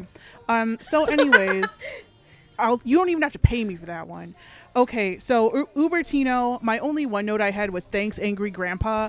But now that I remember and that you just said that he's fucking Melvin the Magnificat from Unico and the Island of Magic, Yep. I will say this is the second actor in this series where all I was expecting was an East Coast Boston/New Jersey accent, and I didn't get one. He's got Why do I a have a very feeling- New Jersey energy to him. I can see that. Why do I have a feeling I know who's the first one then? Oh, probably. He's got a Sopranos energy to him. Yeah, you ever seen a Unico on the Island of Magic? Ooh, that cat No. is a soprano. He is a mean cat. He is an angry cat. If you would like to talk more about Unico on the Island of Magic, hit up the episode that I guest starred in the Anime Nostalgia Podcast, where we talk about it for like 2 hours, longer than the movie. All right, it was good. Thanks, Angry Grandpa. Now, just thinking about Melvin, and he got the tweeter and the woofa and the tweeter. Only 2 people will understand that reference, and I'm about to nobody on say- this podcast. It's fine. Again, like I said, when I saw the Unico credit, I'm like, Gigi would appreciate this. I do. Thank you. Thank you for thinking of your girl who only watches stuff for work. You're and boys. welcome. I love you, boo. Love you too. All right, let's talk about Dacia. So again, like I was just saying, I don't watch a lot of anime anymore unless it's like something for work or has a lot of boys in it.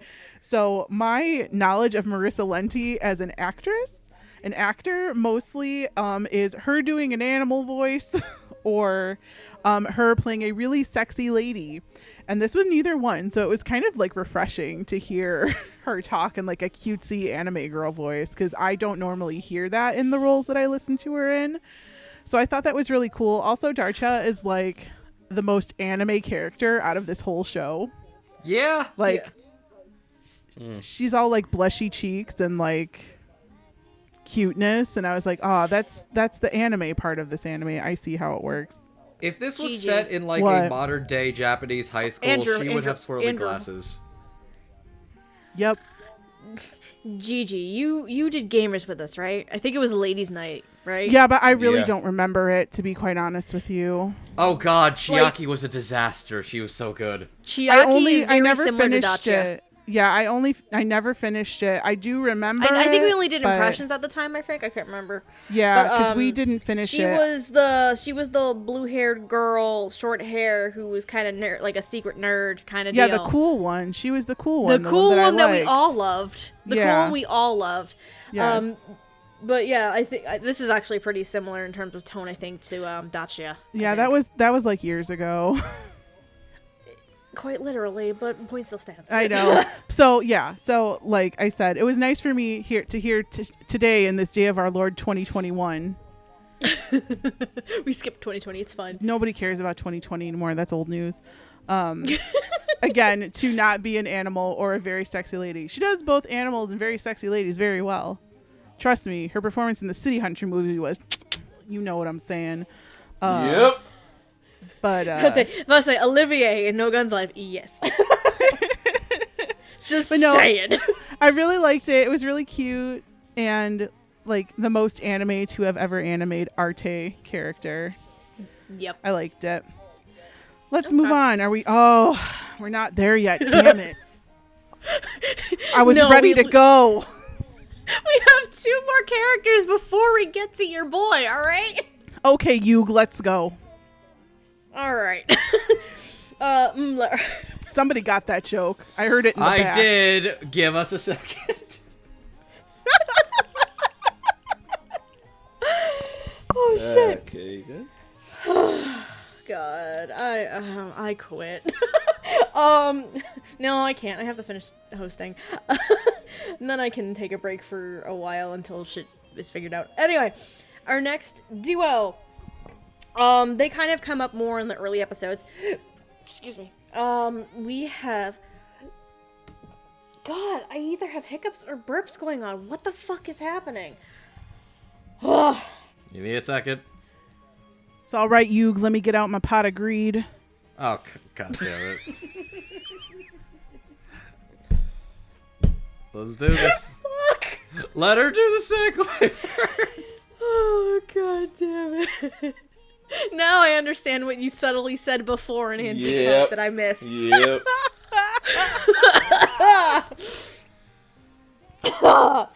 Anyway, we're gonna. I can't even segue. I can't even think of a clever segue for this. And at this point, this shit's probably not gonna get cut. So we're gonna be talking about my burps. Hooray! Angelo and Veronica. Angelo and Veronica. Fuck. Oh god. Whew. All right, Angelo and Veronica. They get introduced very early on in the show, especially Angelo in particular. Angelo is another apprentice under another master painter, Danilo, that Arte meets in the 2nd episode. He's very sweet. He's very caring. He's basically a commoner, like a commoner's chivalrous person, because he will help any girl he sees if something goes on. He cares about women he would probably treat whatever girl he got as a fucking queen. He has like a Texas-sized big gulp of respect women juice. Yes. Dude, this dude is literally my boyfriend. God bless him. God bless. And it's because he has 5 sisters. Angelo is a sweetheart. He respects women. He would treat any girl, if he had a significant other, as a goddamn princess. And that's exactly what we need in our lives. Veronica, she is a well-known courtesan in Florence. And she's just very well educated, very knowledgeable, and she's a hard worker in the field that she has put herself into. And it's briefly mentioned as an aside that she also helps take care of her mother and I think her younger brother and sister as well. So she is the breadwinner. She is kick-ass lady, independent, all that fun stuff. All right. As I try not to keep having these burps. Great. The reason why the Yu-Gi-Oh jokes came up. God damn it. All right. Veronica is voiced by Erica Schroeder. Angelo is voiced by Wayne Grayson. New York 4 kids represent! Hell yeah! Erica Schroeder, you would know her as characters such as Toriko Kisei in Oko's Inn and Bridget Verdant in Tokyo Mew Mew. Meanwhile, Wayne Grayson, you would know as characters such as Akira Hattori in Bakuman and Benny Tora in Samurai Deeper Kyo. But for most of us kids in the late 90s, you would also know them respectively as My Valentine and Joey Wheeler from Yu-Gi-Oh! Duel Oh, Monsters. wait a minute. Shut up. She was My Valentine 3. Oh, right! Right, she It Actors. was My was she- Valentine. Was she the first or the second Mai? I know there was okay. I don't think it says. Give me a second. I'm My gonna just check, ship. but- This No, I is have my it open. ship. It's gonna take me a second. Did you do this on purpose? Did you cast this on purpose, unknowingly knowing that this was my ship? My Yu-Gi-Oh! Ship. Okay, she's the second My Valentine. Okay. Erica's So the okay, second she's My actually the Valentine. one that like gets all the good like Joey seeds actually. Okay. Oh my god. I'm crying, y'all. You would also know her, ironically enough, as the voice of Dark Magician Girl as well. It's not my Oh, ship. rad! Oh my. So, yes. New York represent. We have some Yu-Gi-Oh! In the house. Let's... Fuck All it. right, who's gonna throw down the first face down? I mean... Would you I like mean- to rephrase that? No. Who was wanting to throw down their pot of greed earlier? Was it Jamal or No, was that it was someone me. else? Oh, that was Gigi. Gigi, do you want to throw your pot of green down? I'll and throw just- my pot of green, my blue eyes white dragon. You know, Joey Wheeler in the house. Joey Wheeler. Joey Wheeler. God, I fucking love Joey Wheeler. I can't. I can't. Oh my god. His face is a fucking I'm piece get- of art. I'm sorry, I'm getting flashbacks now, Gigi, to when we talked about the Yu-Gi-Oh movie. Yes! Joey Wheeler. All right, Gigi, you say your thing first, and then I have a thought I want to propose to the group. Oh no. Well, now that I'm in my shipland, talk about Andrew's Arte headcanon. My fucking Yu-Gi-Oh! Headcanon has just emerged from a corner. I didn't know that it was still there. Are you a Mai and Joey shipper? I just said that, yeah. I missed that. I'm sorry. I am also a Joey and Mai shipper. Oh Thank you very my much. god. Oh my god. Anyway. I'm a little Nostalgic. verklempt. All right. I was drinking my water. At least it wasn't So- orange juice. So Shut up. Steph posted the cast list in the chat before I started watching this, and I was like, holy fucking shit, Wayne Grayson, you gotta be joking. If this bitch Yep. comes out with a Boston accent, I'm gonna fucking lose it. And then he didn't. Angelo didn't have one. And this is the Yes. part where I started like getting very like taken aback by these dub actors, because I was like, y'all know me. If I know an actor from one thing, it's gonna be one thing that I know an actor for, unless your name is David Wald. Okay, so Right. I know him from too many things, or Ian Sinclair. It- I'm getting Basically, off track. if it's that one main role that just sticks out, it ends up being a general type essentially. is what you're Exactly, like that's what I'm gonna know him for. And Angelo, like, oh man, this boy's so soft. saying. He's so so cute. precious. Like the performance Oh, really bro. caught me off guard, because you know Joey Wheeler. I'm gonna throw out my blue eyes yeah. white dragon. I'm talking like Joey Wheeler is like in Oh, hypnosis Joey didn't have microphone the right blue eyes. now. He had the red eyes. He had the red eyes. Black Sorry, dragon, not the blue I eyes. like Seto Kaiba. I'm a Kaiba girl. Kaiba and Kakyoin. Man, okay, no.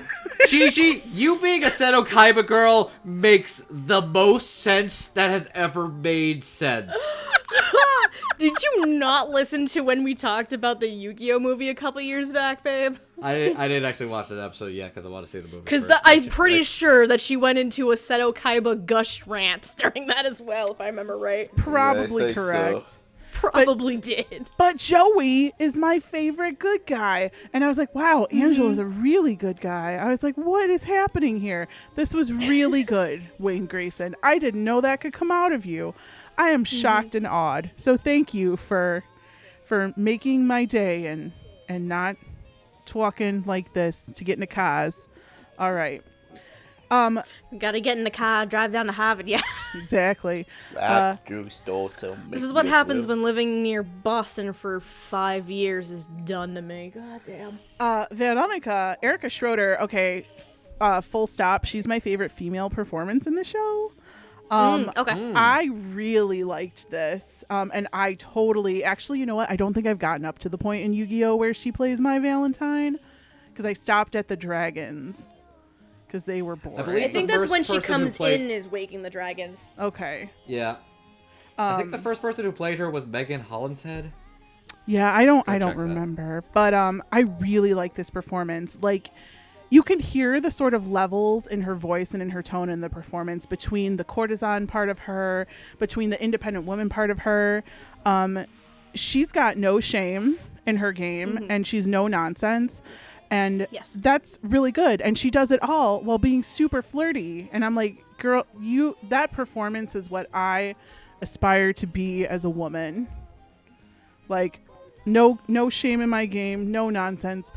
But please, sir, if you have a dime, I would like your red-eyed dragon. That just sounded really bad now that I thought about it. Yeah, it did. It did a little Cool. Gigi, you pulled a me. That was a me move. That was an Andrew type move. Oh, shit. Well, anyway, I'm so this proud is my of you. This was my favorite performance is the female. I really liked it. I liked her a lot. Gigi's just dying right now. It sounded really well acted. God damn it. I really want her to be in more things that I watch. God damn it. I liked this a lot. Thank you, Erica Schroeder, for blessing us with your presence and for reminding me of the ship that time had lost. I'm going to go in the corner now. Come get me when the next segment starts because, I got to go find my umbrella. Your poncho, too? No, look, that joke has died. That ship has sailed. Everyone just fuck. Goodbye. Oh my god. Fuck. Oh, Jesus Christ. Andrew, can you give us your thoughts on these performances, please? Okay, sure. Wayne Grayson as Angelo? I forgot his name for a second. He's a very good vanilla bean. Yes. That's what he's very much. He is the sweet old good little boy, drinks his Texas respect women juice, big gulp. Yes. Drinks that. Just a good boy. He's got 5 sisters. Like, I think it's also kind of interesting, like, seeing, like, because he is basically full on, like, chivalry, must help any woman I see in dire need. Yes. So I think it kind of, like, rocked his entire world to see Arte really be full on, like, independent, like, hard-working, like, physical labor, like, pushing herself to a limit more than, like, most of the men in his life have ever pushed themselves before. So it kind of rocked his entire world, but he was like, yo, that's really cool. You're really cool. I want to get to know you. You're a cool girl. And I think Wayne does a good job making him sound very casual, very sweet, kind of a little charming, but also a little dumb and dense too. But I think Wayne does a really good job getting that across, and like he makes him very fun, very sweet, a little silly too. He's a good dude, and God, yeah, no, as soon as I saw it was fucking Wayne Grayson in this, I flipped my shit. I was like, holy crap. Now, Erica Schroeder as Veronica. Holy shit, Veronica's a really interesting character. Yeah. She's got she's basically like, hey, it's adorable watching this little girl find her, like, first crush. Ain't that sweet? Mm-hmm. I'm gonna show you why you should never love. Yeah. I'm gonna it's like, oh, you're sweet, shut this down. You're cute. I like you, kid. You're fun. Here, I'm gonna take you to this dark alley where this girl I knew fell in love and basically became a back alley whore. This is what love does. Yep. It destroys you. That hurt me. Oh, yeah. I was like, holy shit, she's not fucking around. And also, you see, like, she is kind of, like, playing with people and playing the whole hard-to-get thing, which you could tell Arte did not agree with that, and she made it very clear, where it's like, I really don't think that's cool to do that to people. But on the other end of it, this is 16th century Florence, Italy, where women are laughed, mocked, and ridiculed for trying to be self-serving and independent, and she has all the fucking power and cards in the world with all the powerful, self-serving men who really want her time, attention, love, and probably body too. She holds all of the cards, and she is more than happy to hold every card in her deck, and Erica sells every bit of that complexity. She is charming, she is sweet, she is a little dubious, she's a little cold-hearted too. She really gets that to come across, and it's a really interesting, kind of complex performance. I really dug it. Good job, Erica. Okie doke. I'll jump in next. I'm gonna start with Veronica, actually, and I'll start with Erica Schroeder. Veronica is... much of the stuff that Gigi and Andrew have already described about her, same sentiments. I just also really, really loved... where did I put it? Where did I put those notes? She's also... Veronica is very gentle. She's very poised. She has that very... this very strong presence as a courtesan. So she knows what she's doing. She's this independent, it's to bring in probably one of the things you hear nowadays, strong independent woman that she is. Yep, basically. That's Veronica's character in a nutshell, and I think Erica portrays that very, very well. But she also knows the downside and the dark sides of her profession as well.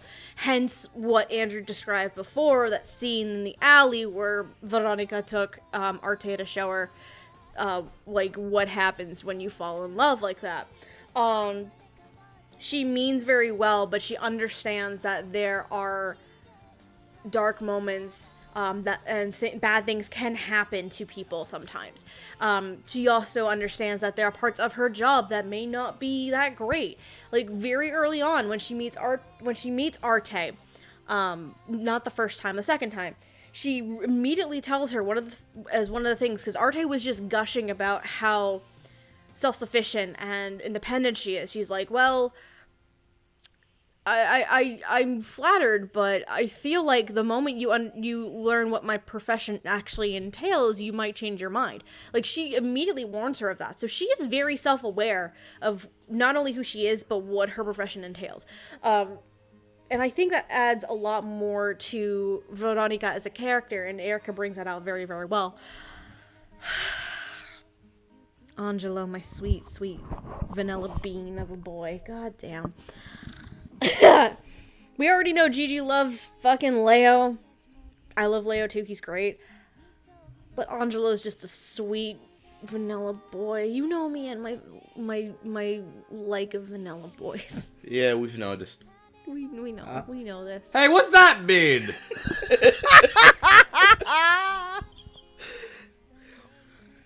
Oh, Lord. I'm not walking into that one. Anyway, Wayne Grayson is Angelo. No, I have similar sentiments that Gigi kind of gave, where I mostly know Wayne Grayson as Joey fucking Wheeler from Yu-Gi-Oh! And while before Arte, there were, like, small other small roles here and there that I've heard Wayne Grayson do. Napping, a very minor role in Napping Princess comes to mind here. This is a similar tone of voice to Joey, but does not have the mannerisms and the same personality as Joey, which I think is what's very jarring and is like, holy shit, Yes. wait, what? That's exactly it. It's the same tone as Joey, just not the same mannerisms and personality as Joey. Wayne Grayson as Joey and Angelo. Angelo is the same tone as Joey, but not the same mannerisms and personality that Joey has, which is what makes it weird, but also very surprising and enjoyable for me. Because every kid who's watched Yu-Gi-Oh! Will probably go into Arte and be like, wait, is this Joey? This is weird. Like, everybody's gonna have that fucking moment like Gigi and I had. Everyone who knows Wayne Grayson as Joey Wheeler will have that moment. But aside from that, Wayne Grayson as Angelo is just so sweet and gentle and kind, and he wants to help so much, and he kind of what Andrew was going with before, he treats Arte at first as a woman, not as an equal in terms of them both being apprentice painters.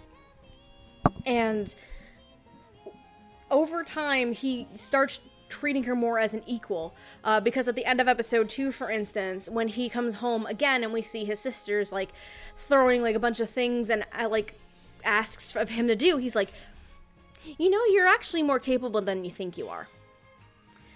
So, and that line, like, is that realization of like, oh, he kind of understands now more where Arte is coming from. He still treats Arte with the utmost respect and tries to help her, because there are some circumstances where it's like, okay, Leo is treating you like so hard to the point that I think even a guy wouldn't be able to handle this. Are you okay?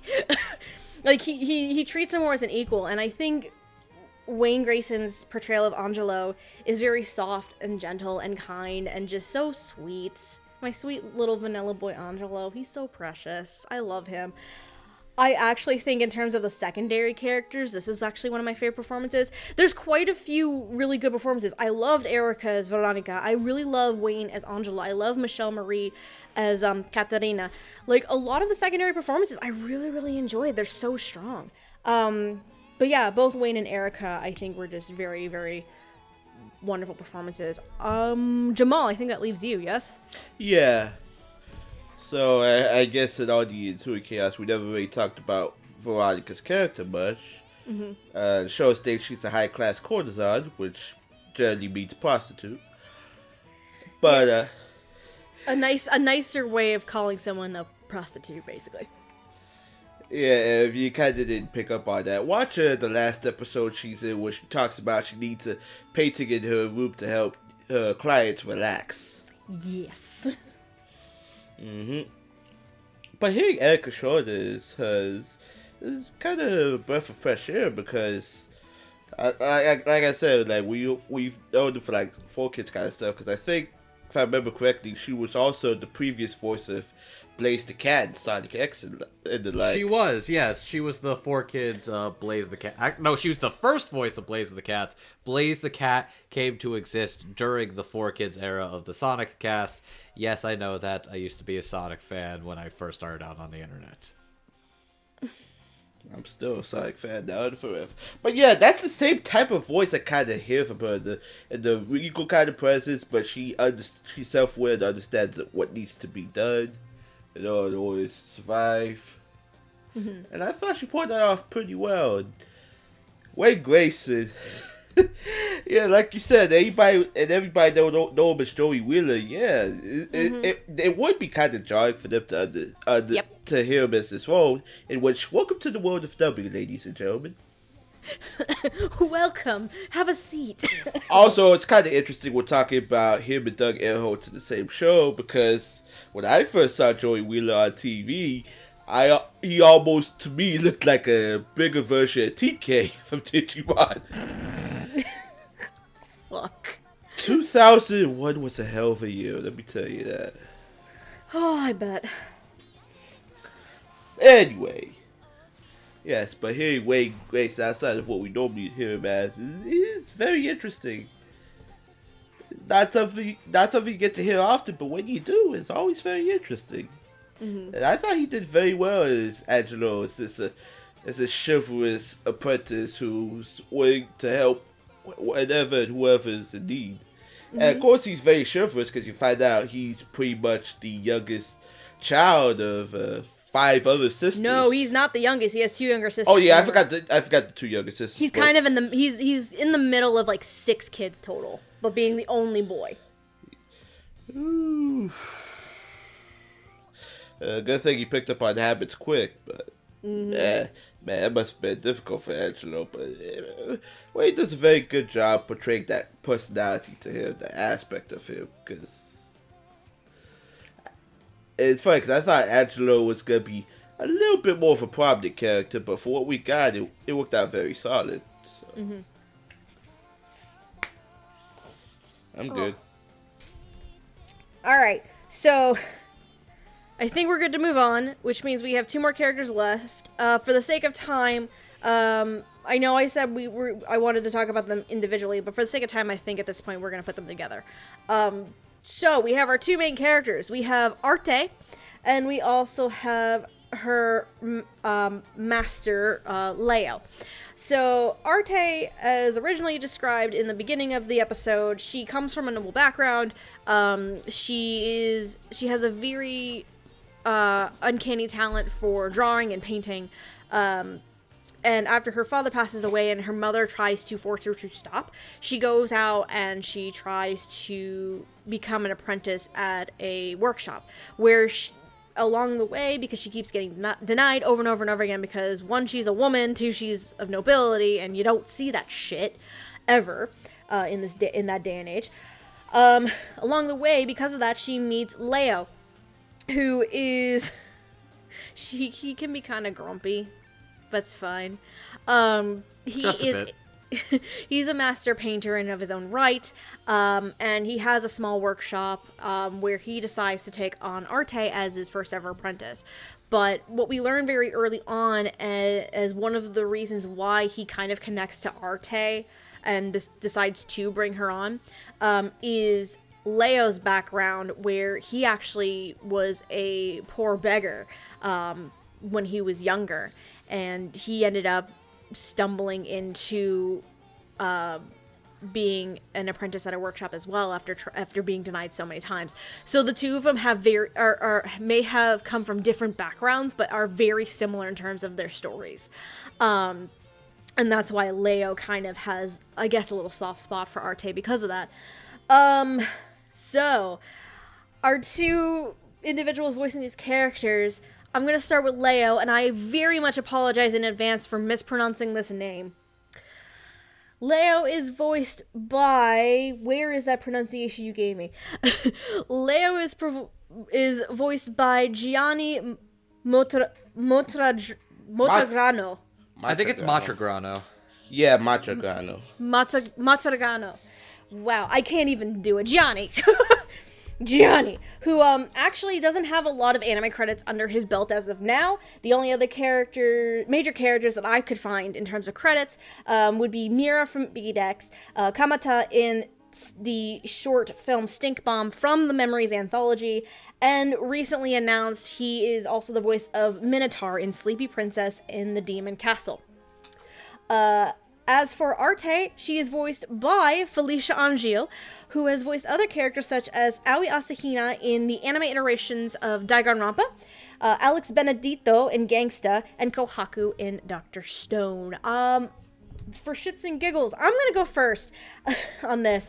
First of all, I mentioned at the top of this episode when talking about staff, there is a voice actor from Canada hiding in this show. Gianni is that person. So, Hi, Gianni. Gianni is that person, and it's, again, a very unexpected twist that kind of popped up, but taking advantage of the whole remote recording situation kind of really comes into play here with Gianni being able to portray Leo. Gianni is a very interesting actor because he has 3 roles in this show. Technically. Mm-hmm. He has present day Leo, he is the voice of younger Leo, and he is also the show's narrator. So he has 3 different roles, and each of them sounds so distinct from the other. And that's amazing and terrifying at the same time. I remember when I was kind of getting up to speed when I first was started Arte months ago, Andrew had mentioned that like his demo reel is like really crazy, and it's like, how can this individual voice like these characters like this? I watched it too, and I'm like, holy fuck. This man has range, and like, if you didn't watch the demo reel, you can actually still see his range on full display here with those 3 different roles he kind of has to portray. Leo is very gruff, very tough sounding. He's very hardened and disciplined because of his background and his upbringing as a poor beggar going into an apprenticeship, going into being a master himself. And Gianni, I think, portrays that very, very well. He's a really good balance, especially with Felicia's Arte, who's this younger, like, optimistic, like, go-get-em attitude. And he is very much a realist, and he wants to provide Arte with the tools that she needs, but he also wants her to kind of understand the position she's also in. Because for all intents and purposes, Leo was in a similar circumstance when he was younger as well. And he had to prove himself just like Arte has to now. So Leo as a character, he's very gruff and tough, but for a good reason. And Gianni, I think, portrays that very, very well. And again, is a very good balance to Felicia's Arte. To which Felicia's Arte has a lot of spunk and a lot of drive to her. And she can be so adorable at times. I mentioned when we meet Angelo in episode 2, right? So there's one point in the episode where Arte is trying to get into Master Danilo, who Angelo is apprenticing for. She's trying to get into his shop so she can sketch a statue that he has there. And he won't let her do it until she moves like 10 big heavy bags of clay to a back room just to try and get her to give up. But she does it, and the second that she's like, deal's a deal, right? And he's like, yep. She instantly goes over to the statue. She's like, has the cutest little squee like you could ever imagine. It was so funny and so precious. Arte has so much characteristics to her. She's spunky, she's determined, she's very energetic, she is very passionate and compassionate too, to other people and their situations and their lives as well. She has so many personality traits and aspects to her character. The one thing, and I think this is more on the fault of how the show is adapted, remember the Wikipedia summary I gave earlier and how Gigi said, did you write that because we have a problem? It's the whole love angle and her relationship, and Arte's relationship to Leo. While Felicia does portray those little aspects of Arte's character, I did enjoy those very well. That whole arc, I think... The anime is not a romance, per se. No. Mm-mm. At this point in time, the anime is not a romance. This is not Snow White with the red hair, even though tonally it's probably very similar. The romance aspects aren't really developed enough, but I think that's more of a fault of the show and not Felicia's portrayal. I think with those with the aspects that we do get, I think Felicia does very well because she's very soft. She's just very like trying to figure those feelings out because she never expected to potentially have this first love, this first crush on a guy before, and I think it comes across very well. But she also knows she's also very self-aware of her situation and her position in her life and what she's wanting to do. So having that kind of internal conflict does come out in Felicia's performance, and I do enjoy it. But again, fault on the show, really, on how that relationship goes. I'm not sure if that's a fault of the show itself, because I think right now I am okay with them being a master-student relationship. Yeah. It's a fault of the show that it didn't decide to continue with that, but I think that's more of an issue of the fact of how the show is adapted from the manga. My assumption is that the manga kind of develops it a lot more. At or this is a state, little more focused on it, yeah. Yes. I actually, as you said, I also prefer the master-student relationship personally. I can see them being a good couple in the future, but I think for what this show does, if it stuck with the master-student relationship, I would have been A-okay with that. That's why I'm saying it's a fault of the show, not on the performances here. But no, what these two characters are, both Felicia and Gianni have a strong presence in the show. I think they carry the show very well. They have a very good dynamic with each other. I am just also in the camp of Gigi, where I won't lie, when Arte got shipped off to Venice and we didn't have as much Leo, I was a little bit sad because I do like Leo as a character. Yeah. I very much like Leo's character.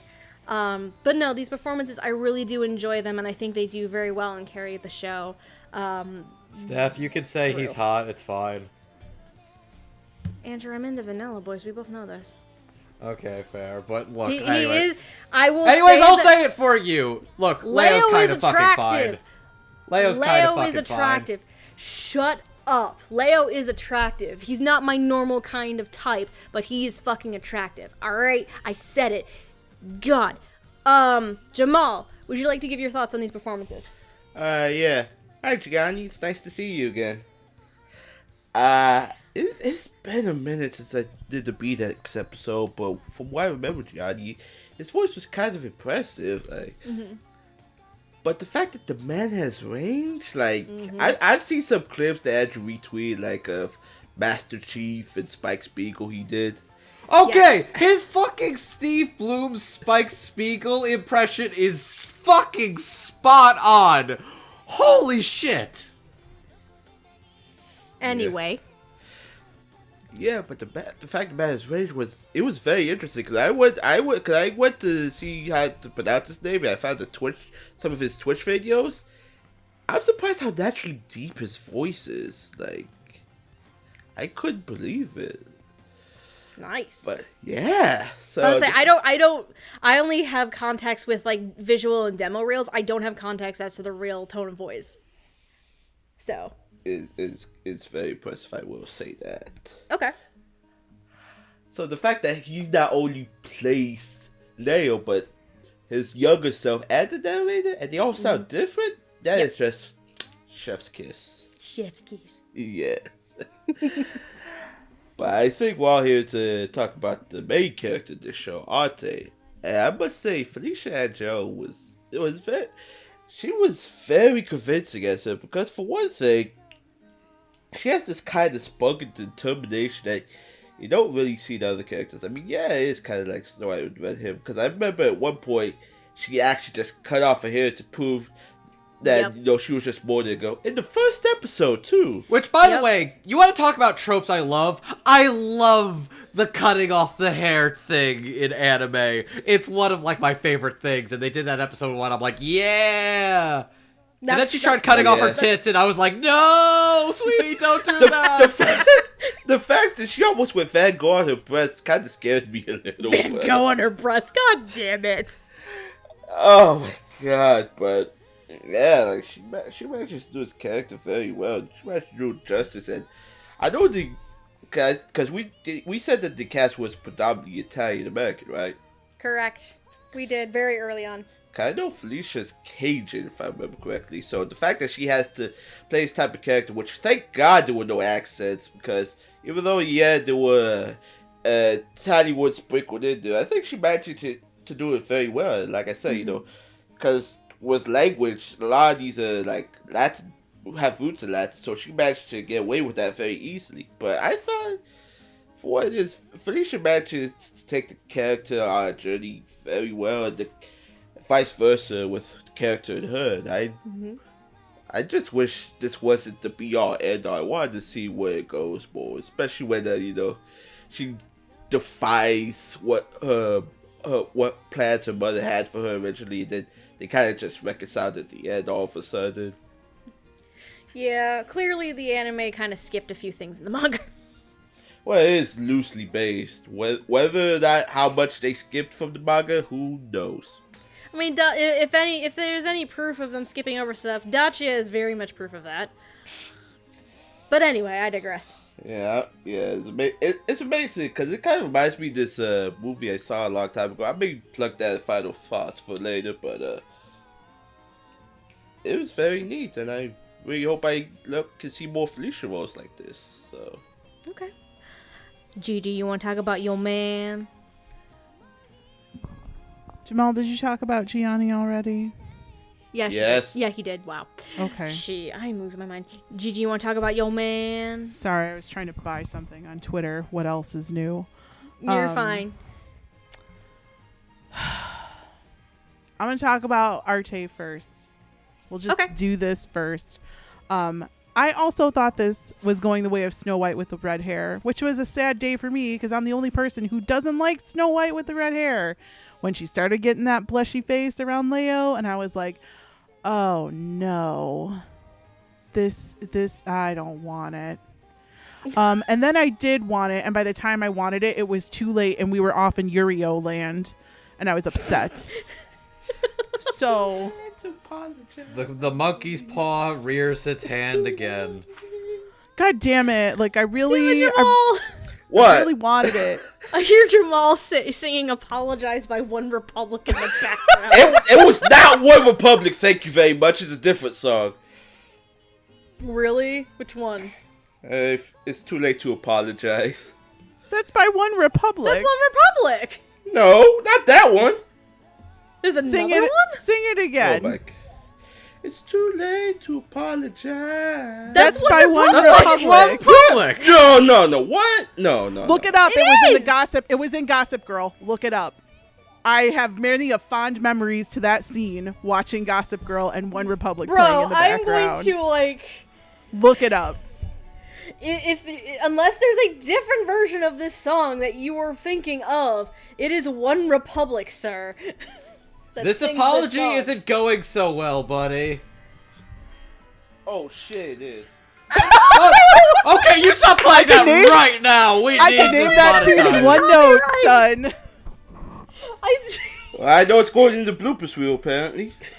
Oh, fuck it up. Oh, come on. No, there's our Patreon clip. There is the All Patreon right. clip right fucking there. Alright, let's... Oh, that be out the cockroach. Okay. Oh God. All Well, right. maybe. I don't know. The We'll cockroach see. is pretty good too. Yeah, All we'll right. see. Anyway, Gigi. So anyway, let's talk about Arte. So at first, like the very first episode, I found her very screechy. And I was like, oh no. I was like, please don't tell me I have to go through the whole anime like this. But as Arte started to settle down, the character started to settle down, Felicia's performance started to settle down. And she started to grow up. And the vocal tone that Arte had from the beginning of the show to the end of the show is almost completely different. It sounded more mature. I really liked that you could actually hear her growing up, like not only in, the vocal performance of it, but also in the writing of the show. So I really liked that. I liked that the show is named after Arte. Arte's having this big, huge character arc through the whole show because it's basically slice of life. Oh God. But she had character development, which made me really happy. So like after the first episode kind of went by, I was like, oh, thank you, Felicia. Like there you are. I don't have to say bye, Felicia. Somebody better get that reference. Thank God you. damn it. From the peanut gallery in the back. It's too obvious. It's only Wednesday. It's only Wednesday, Gigi. Come on. Jesus Christ. No, I liked it after the initial, oh my gosh, it's really high pitched and loud. So I got a thing. That's why I said that in Katarina, at points sounded more grown up than Arte, just because in that first episode I thought Arte sounded very, very young. And granted, she was supposed to be like 14, but it just I think she was it 15, hit me. yeah. Well, She started at 15, and by the end of the series, it's at least as far as we know of, a year had passed, so she's at least 16, maybe bordering 17. Yeah. So I mean, you could hear the growth in it, and you could hear the tonal shift, and I was very, very excited about that because like I said, I got a thing about little girl voices, guys. Let's talk about Leo. Talk about your man. Hello, Gianni. Oh, there it is. Here we go. Welcome to Dub Talk. Yes.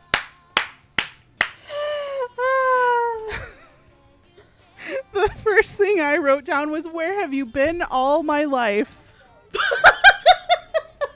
Where have you been, sweet Gianni? So I hear more singing in the background again. God damn it. Where have you been? That's Rihanna. Check that one out. That is Rihanna. I got that. Just all in right. case you get mixed up, Jamal, that is Rihanna. Oh, I know that's Rihanna. That's my people. Do right you? I mean, after the One Republic issue, I mean, I kind of question it now. Oh no. So anyway, I love you, Jamal. I don't know. I was like, okay, Leo's here. He's kind of a daddy. Like, that's cool. Like, is he going to be the daddy that I'm looking for? After Millionaire Detective, I was very disappointed in my daddy selection. And then Leo came and I was like, maybe let's hear what he sounds like. Oh my God. There it is. Like, remember when one of the first times I heard David Wald and I like lost my fucking mind? It was kind of like this. And I was it was probably with knowing you, it was probably Diabolic Lovers. It was Diabolic Lovers. 100% it had to be Diabolic Lovers. And I was like, you'd fit right in there, buddy. God, season 3, please. For the love of baby Jesus. Anyway, God, Leo is so fucking growly. I loved it so much. It was like growly and like assertive, but like you could tell like there's like this undertone of like caring and nurturing and wanting to see his apprentice do well. And then after that, I was like, okay, where's the wedding episode? I was like, let's go. Let's skip straight to the wedding because I'm going to be there throwing fucking rice. You'll release the doves for them too, maybe while you're at it. I'll release the doves, man. Oh my God. Like, guys, yes. I kind of needed that in my life on that particular day. So now you understand with when fucking Leo wasn't in the anime for 5 episodes, why I stopped paying attention to the anime practically for 5 episodes. Leo is indeed the daddy you were looking for. Was what I was looking Gigi's for. feedback for the Arte anime. Anytime that Leo is not on screen, everybody else should be asking, "Where's Leo? Where's Leo? Where's Poochie?" So, oh my God. So I have to ask, Gigi. Yes. Would he be the new Dilf Whisperer? No, because David Wald actually plays Arte's dad in this anime, so the Dilf Yes, Whisperer I does strike again. I know, but This is also true. David Wald is Arte's dead dad. Don't worry, He he'll strikes reincarnate. again. He'll reincarnate later and make bathhouses or something. Hey man, I'm down. I gotta watch that anime still. Thermite Romite is fun. I know I'm a little behind, fam. But good. oh my God, Gianni was so good in this. So as of 2021, what month is it? February. He's in line The for end my of February, W. yeah. Hell yeah. Oh my God, like he literally made the first half for me. Like him and Erica Schroeder, like put them together. It was like butter. I was like, some of those scenes they did share together was like, oh yes, music to my ears. Yep. It could have gotten a little creepy, if you know what I'm saying. Like the acting was really good too, guys. Like Gianni, seriously, where are you? Like, where have you been? Ottawa. I know you're in Canada. Canada. He's been in Canada, Gigi. Is he in like that Inuyasha dub or something with all the Canadians? No, I don't he's know. not. What? No, That's a fucking missed opportunity. Gianni is, from my understanding, a lot younger than you suspect. He's not in Inuyasha, and as far as we know, he has not popped up in Yashahime either. So That's what that's what I meant when I said Inuyasha, because I'm okay, you meant behind the Yashahime. times. Sorry. I've never seen Inuyasha. I just know it's Canadian, like all the Rumiko Takahashi stuff. I've seen bits and pieces of Inuyasha. I haven't seen the whole thing, but I have been watching Yashahime. So. Oh my god, he's so good. Marissa, can you call him up and be like, hey, be in this, read the phone book? Where's Jim Ferranda? Can Jim Ferranda and fucking Gianni read the goddamn phone book together? Okay, can I say something, Gigi? I'm gonna make you very happy now. Why? Jim Ferranda is in Arte. You want to know who he plays? No, who? You're the one who likes Jim Master. Ferranda. I thought we could have a double date. Shut up! All right. Okay. We're not going there. We are not going there. I'm joking. After Millionaire Guys, Detective episode went up, I dug a goddamn hole for myself. She did dig a phone book size hole for herself. But luckily, like if it's a little town, it's not that thick, so it'd be okay. I have a phone book, Jim Ferranda. So next time I see you, I will remember to pack it. Anyway, God. who does Jim Ferranda play? The answer in to my Arte? question of do you know where he is? He's Master Danilo. He's Angelo's master. Oh. Do He's you know in there. Alejandro Saba's in there too? He's one of the mean Yeah. boys. He's a couple of characters, I think. Yeah. He's a couple different I, characters. Yeah, he I is. found that cinnamon roll real quick, but damn. Yeah, Gianni, he's in there. Damn. I say this with love. I'm not trying to be weird, but you're real good, sir. If Gigi gushes about you and says all these things, you done good. You done good. Sir, Which- you're real good. For those who may not know Gigi as a person, she loves her trash stuff and she loves her boys. The fact that she is gushing about a performance for a man means you done good, sir. Man. Leo is a man. I heard David Wald and I was like, well, there's my daddy. And then I heard Leo and I was like, oh no. Oh no. I have Oh my two. God. He may have been. Just imagine just Leo's voice. He may have been your father, but he wasn't your daddy. Yep, knew you were going there. No.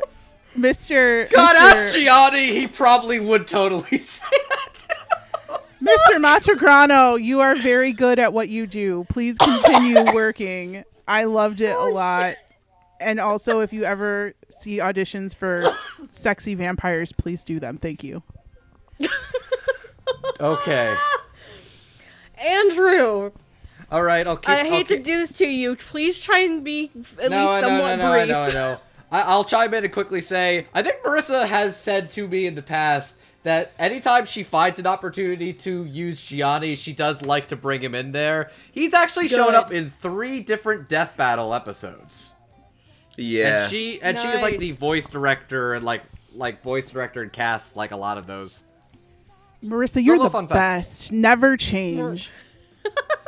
Oh, Okay. one of these days it would be great to meet Marissa in person. She seems so chill. Right? I will buy Oh, you yes. pizza and or liquor or both. Whatever you And so if you're desire. Probably curious which both. characters, Lex Luthor, Nathan Drake, and Sweet Tooth from Twisted Metal. Oh my God, Lex Luthor.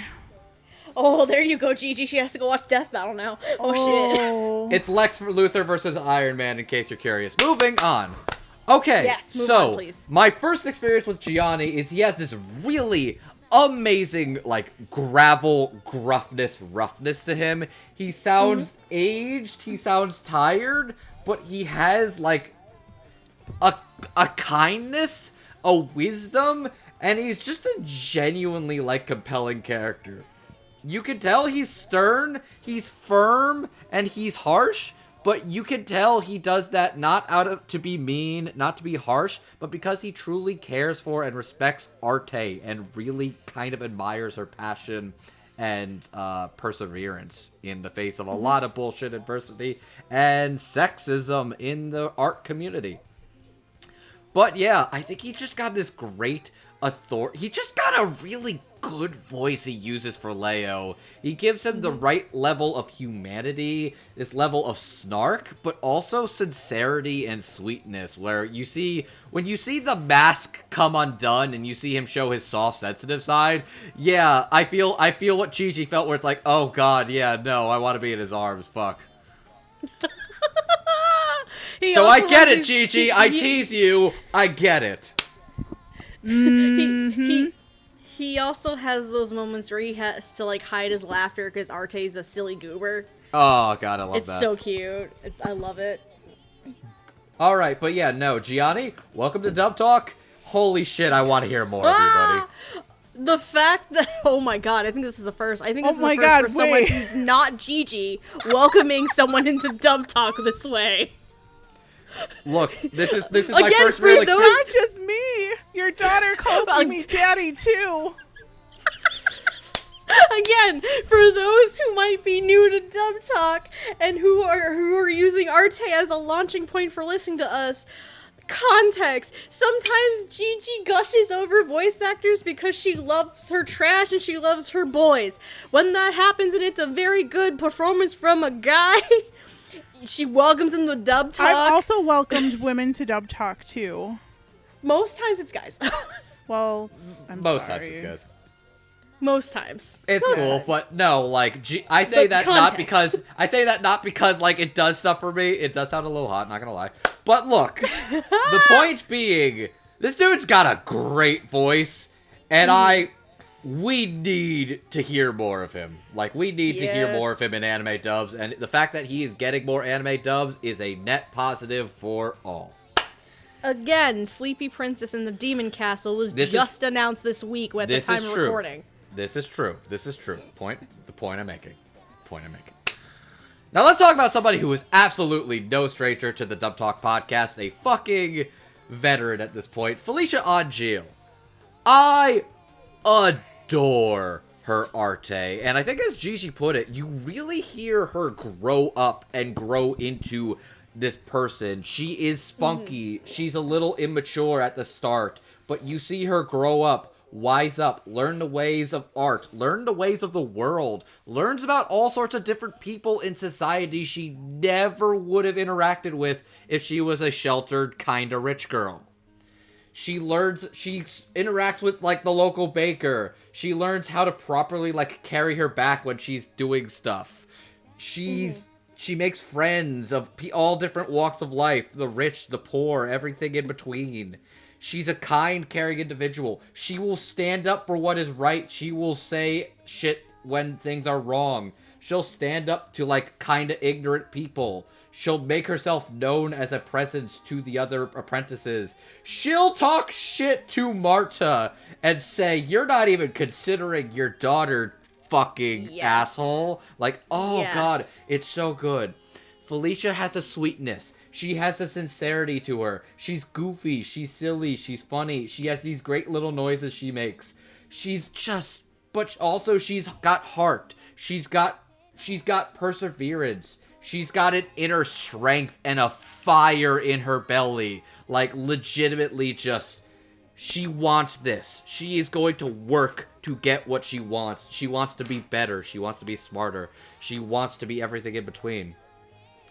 I'm also going to use this opportunity to give props to, like, one of my favorite line reads in the fucking show. Is when after she basically gets rejected by doing a background a bunch of times and being told by Leo, this isn't good enough, try again. Did you think your first time was going to be good enough? No. You got to get this right. This is for a well-paying client. So she does it again and again until she finally kind of, like, gets it right, and Leo's like, okay, this is good. And then she's just thinking to herself, I did it! No, wait. I did it! No! Hold it in. Not a big deal. Yep. Yes, sir. I'll do my best. Yes. No, Every time hang Arte on. wants to cry is adorable, by the way. Every time she wants to cry, she tries holding it in. But I love when she holds it in, and she has this really smug, yes, sir, I'll do my best. And it kills me every Yes! time. I love it every time I hear it. It's the Felicia funniest goes fucking into shit. a little bit of the lower part of her register for that specific line read. It's great.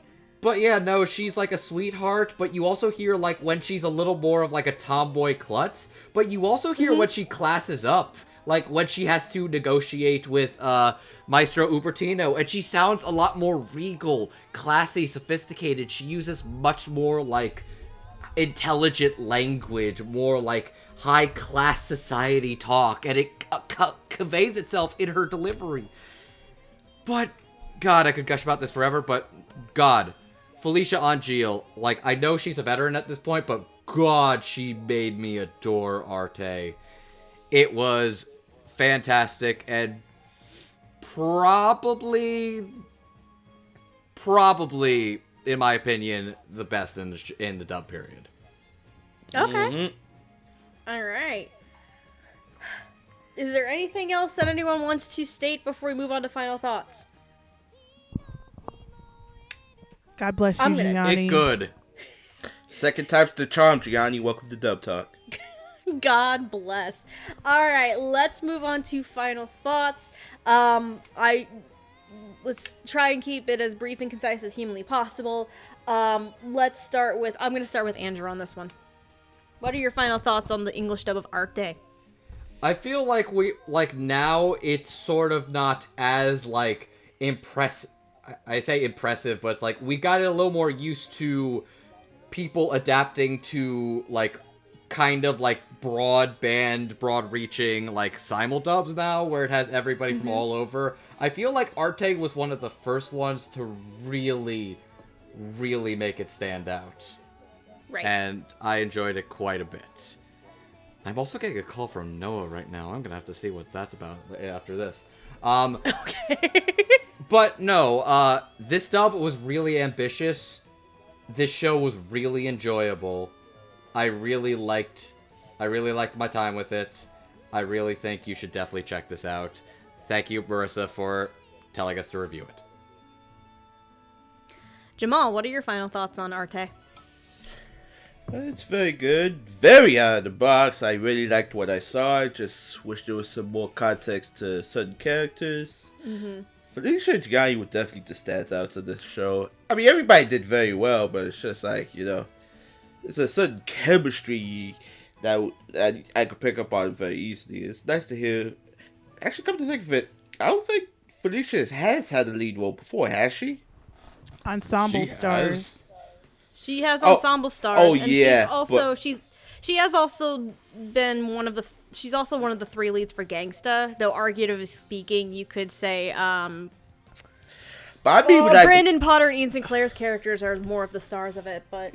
But I mean, like, when she really stands out, because I've seen a bit of ensemble stars, and she doesn't really stand out as much though. So. Okay.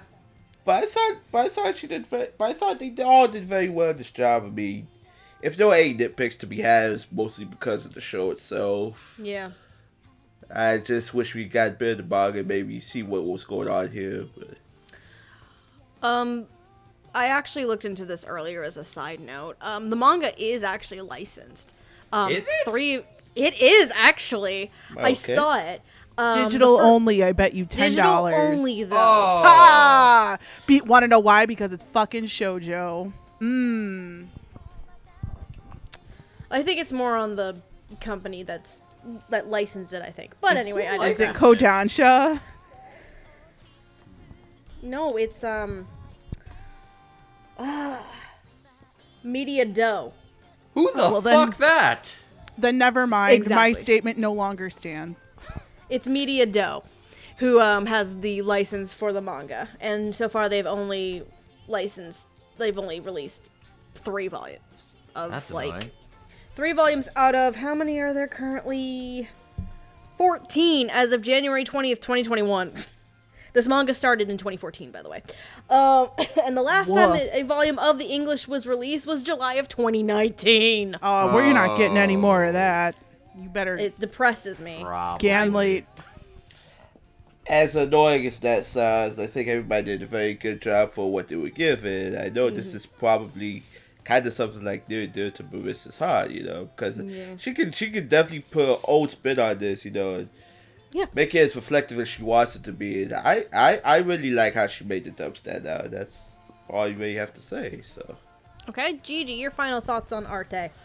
I went into this thinking it was going to be a shoujo romance, and it was for about 2 episodes, and then it wasn't anymore, so I got real sad. That's the anime's fault, though, not the dub. The dub for this is amazing. So I enjoyed it definitely more because of the dub. But it gets very slice of lifey past episode 5 or 6. So if that's not your jam, just prepare yourself for it, because I didn't, and that's why me and Yuri will forever be best enemies. But Frenemies. yeah, no, we're not friends. Just enemies. Okay. Yeah, we're not friends, me and Yuri.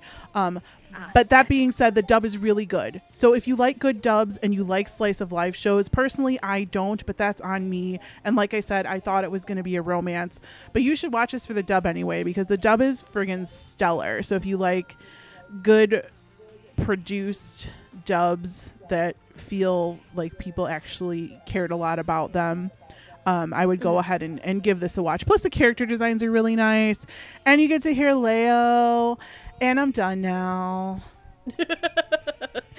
Okay, my final thoughts real quick. This, even though the show is really wonky in terms of an adaptation, the dub itself really is a culmination of what full like remote recording and the advantages of that can entail. Again, you have players from different parts of the United States plus Canada. So the fact that it's a culmination of what these opportunities can bring. And we're seeing more and more of it now post Arte as well, which is fantastic. And I hope that continues to flourish, and not just in Texas, but also on other coasts as well. Because those opportunities are there, and the more opportunities there are for voice actors, the better. There's a lot of tender love and care, a lot of attention to detail, a lot of things that are just so enjoyable. There is not a single performance in the show that I dislike. There are performances that I might have minor qualms with, but there's not a single performance in the show that I dislike. Just overall, it's very solid. It's so much fun. If you have not watched Arte, I said this in the beginning, I think it's one of those gems that kind of flew under everyone's radar. Please go and watch the show. It is wonderful. If you would like to watch Arte, you can. The English dub and the Japanese are both available on Funimation now, as well as Hulu. If you also want to pick up the manga, as we were just briefly talking about, the first 3 volumes are available in English from Manga Do. I found them, they're available digital only as far as I could tell, through Amazon. I looked at that earlier today, and if I wasn't trying to not go crazy on money, I'd probably buy them. Andrew, please stop me if I try to. I don't. Like, the fact that the last thing they released was, like, July 2019, and it's digital only, and it's a company I genuinely have not heard of, that's already like, oh, yeah, that's kind of sketchy. No, yeah, but it sucks. But please go watch Arte. Arte is fun. Yeah, go watch Arte. It's good. Please, it's so cute. If you want to, I blank on these outros from at this point now. If you like what we do here at Dub Talk and you want to support us, if you are either watching us on YouTube or you're listening to us on the go, whether it's through Podbean, Apple Podcasts, or Spotify, please make sure you subscribe or follow us on those platforms so you can continue to watch or listen to us. We release new episodes every week. If you want to support us or follow what we do as well, social medias, we have a Twitter, and we also have our Twitch account at dubtalkpodcast. We also have an Instagram and a Tumblr, but they're probably basically dead at this point. And if you would like to support us in a completely different capacity, we have our Ko-fi for one-time donations, and we also have our Patreon, which, if you would like to request us to do certain episodes, at the time of this release, in theory, it would be the end of March, so we will soon be doing our next drawing for our next Patreon episode, you specifically have to be part of the $10 tier to do in order to potentially see if you can request a show for us to cover in the next few months. And speaking of our patrons, we have to, of course, give thanks to our patrons. We have Megan's mom and dad, Michelle Travis, Miraculous Corazon, Nico Robin but with Yowie Hands, Sue... Sue tweets. This is a new one for us, so welcome, Sue. And Victor May Borda, as well as Carly Lesticow, Crimson Echidna, Jacob Wilson, J2 aka Jared, Julia W. Welcome back to the $10 tier, Julia. Otaku Anthony, and of course Marissa Lenti, who is the person who won our little quarterly drawing. So thank you again, Marissa, for this request. And this has been a fun one. We love this show. I think we love this one. Thank you, Marissa. Thank you, Marissa. If you want to follow anything that the four of us do, my name is Stephanie. I'm also known as Lilac sometimes. You can follow me on Twitter at Lilac Anime Review, with review being spelled R-E-V-U-E. I have a blog, lifeandtimesotaku.wordpress.com, which I'm working on revamping, and I did a poll. People want me to talk about either my anime children or my favorite shows from the last decade. This is gonna be a hell of a time. I also do photography stuff. Stephanie's Snapshot Garden, if anybody's interested in supporting me on that. As for Jamal, you can follow him on Twitter at Jamstar529. You have a blog or something that you do, right? I have a blog that collects It's been 4 dust. months since you've been on an episode. I have a blog that's collected dust. I'm trying to work on start my own podcast. I'm also assistant editor for this channel, and I know this is how much Along with everybody else. I know this is how much strict, but I'm just gonna make this real quick. I got a dusty old movie you can watch. Because a lot of Arte's theme about independence and finding yourself. Mm-hmm. Kind of, like I said earlier, kind of reminded me of this old movie. If you want, go check out Their Eyes Were Watching God. It's a very similar tale. It's set in the 19th century Florida. It's kind of very heartwarming and heartbreaking at the same time. So be very careful on that. Gotcha. Good to know. My favorite. If you want to follow Gigi, you can follow her on Twitter at AnimePalooza. You can also check out her YouTube channel, AnimePalooza, where she does unboxings and Udapri Shining live videos. And Shoujo Trash Showdown, or is that a separate? Nope, same channel. Same channel. Awesome. And then as for Andrew, you can follow him on Twitter at MangaMan9000. He also is a moderator for the Funimation Discord, as well as a co-host on Surreal Resolutions podcast O&A, along with fellow Dub Talk host Jet. That should be everything for today. Mm-hmm. Yeah. I believe. This was a Yes? good session. Can you sing the Canadian national anthem under whatever disclaimer we put with it? Oh my god. Okay. I was gonna do a thing related to Arte, and you're Also, welcome back to Dub Talk. The three of us are kind of going on a break, and you're like coming back. So Yeah, I'm about to say, Jamal's kind of coming back proud, after 4 months, son. and then the three of us have life shit that we're working on. I have at least one more recording left I need to do, but yeah, some big life changes. Exciting life changes, but Oh, yeah. changes. I want a nonetheless. birthday episode this year. Oh, jeez. Same. Here we go. Oh, my Alright. God. I've never asked for a birthday episode. I know you never asked. Let's Because you cross- and Jamal are like 1 day apart. I'll do mine in June, at the end of June. Anyways. I was trying to do a thing. Okay. Well, not anymore. Not anymore. You're done. I was That's what just Andrew- gonna say, Art this was a playtime is very over. You're productive art canceled. session. We did a You're good canceled. job working on the canvas, and we gotta clean up our paints and clean our fucking brushes. The episode is over. You're canceled again. Andrew, while you're cleaning up, make sure you put that measuring tape away, all right? Oh fuck Yeah, you. can you put it in the I half love bath, you, please? but fuck you. Put it in the half bath. Make sure you don't drop it. Good night, everybody. Otaku on, my Slight friends. minor context. Andrew doesn't understand how half-vests or measuring tapes work. I'm Thus, again, new proving to the he's a child. apartment hunt, okay? I love Rude. Anyway, thank you guys for listening and or watching. Have a good night, and as always, otaku on, my friends. Love your Keep faces. it simpatico. Bye.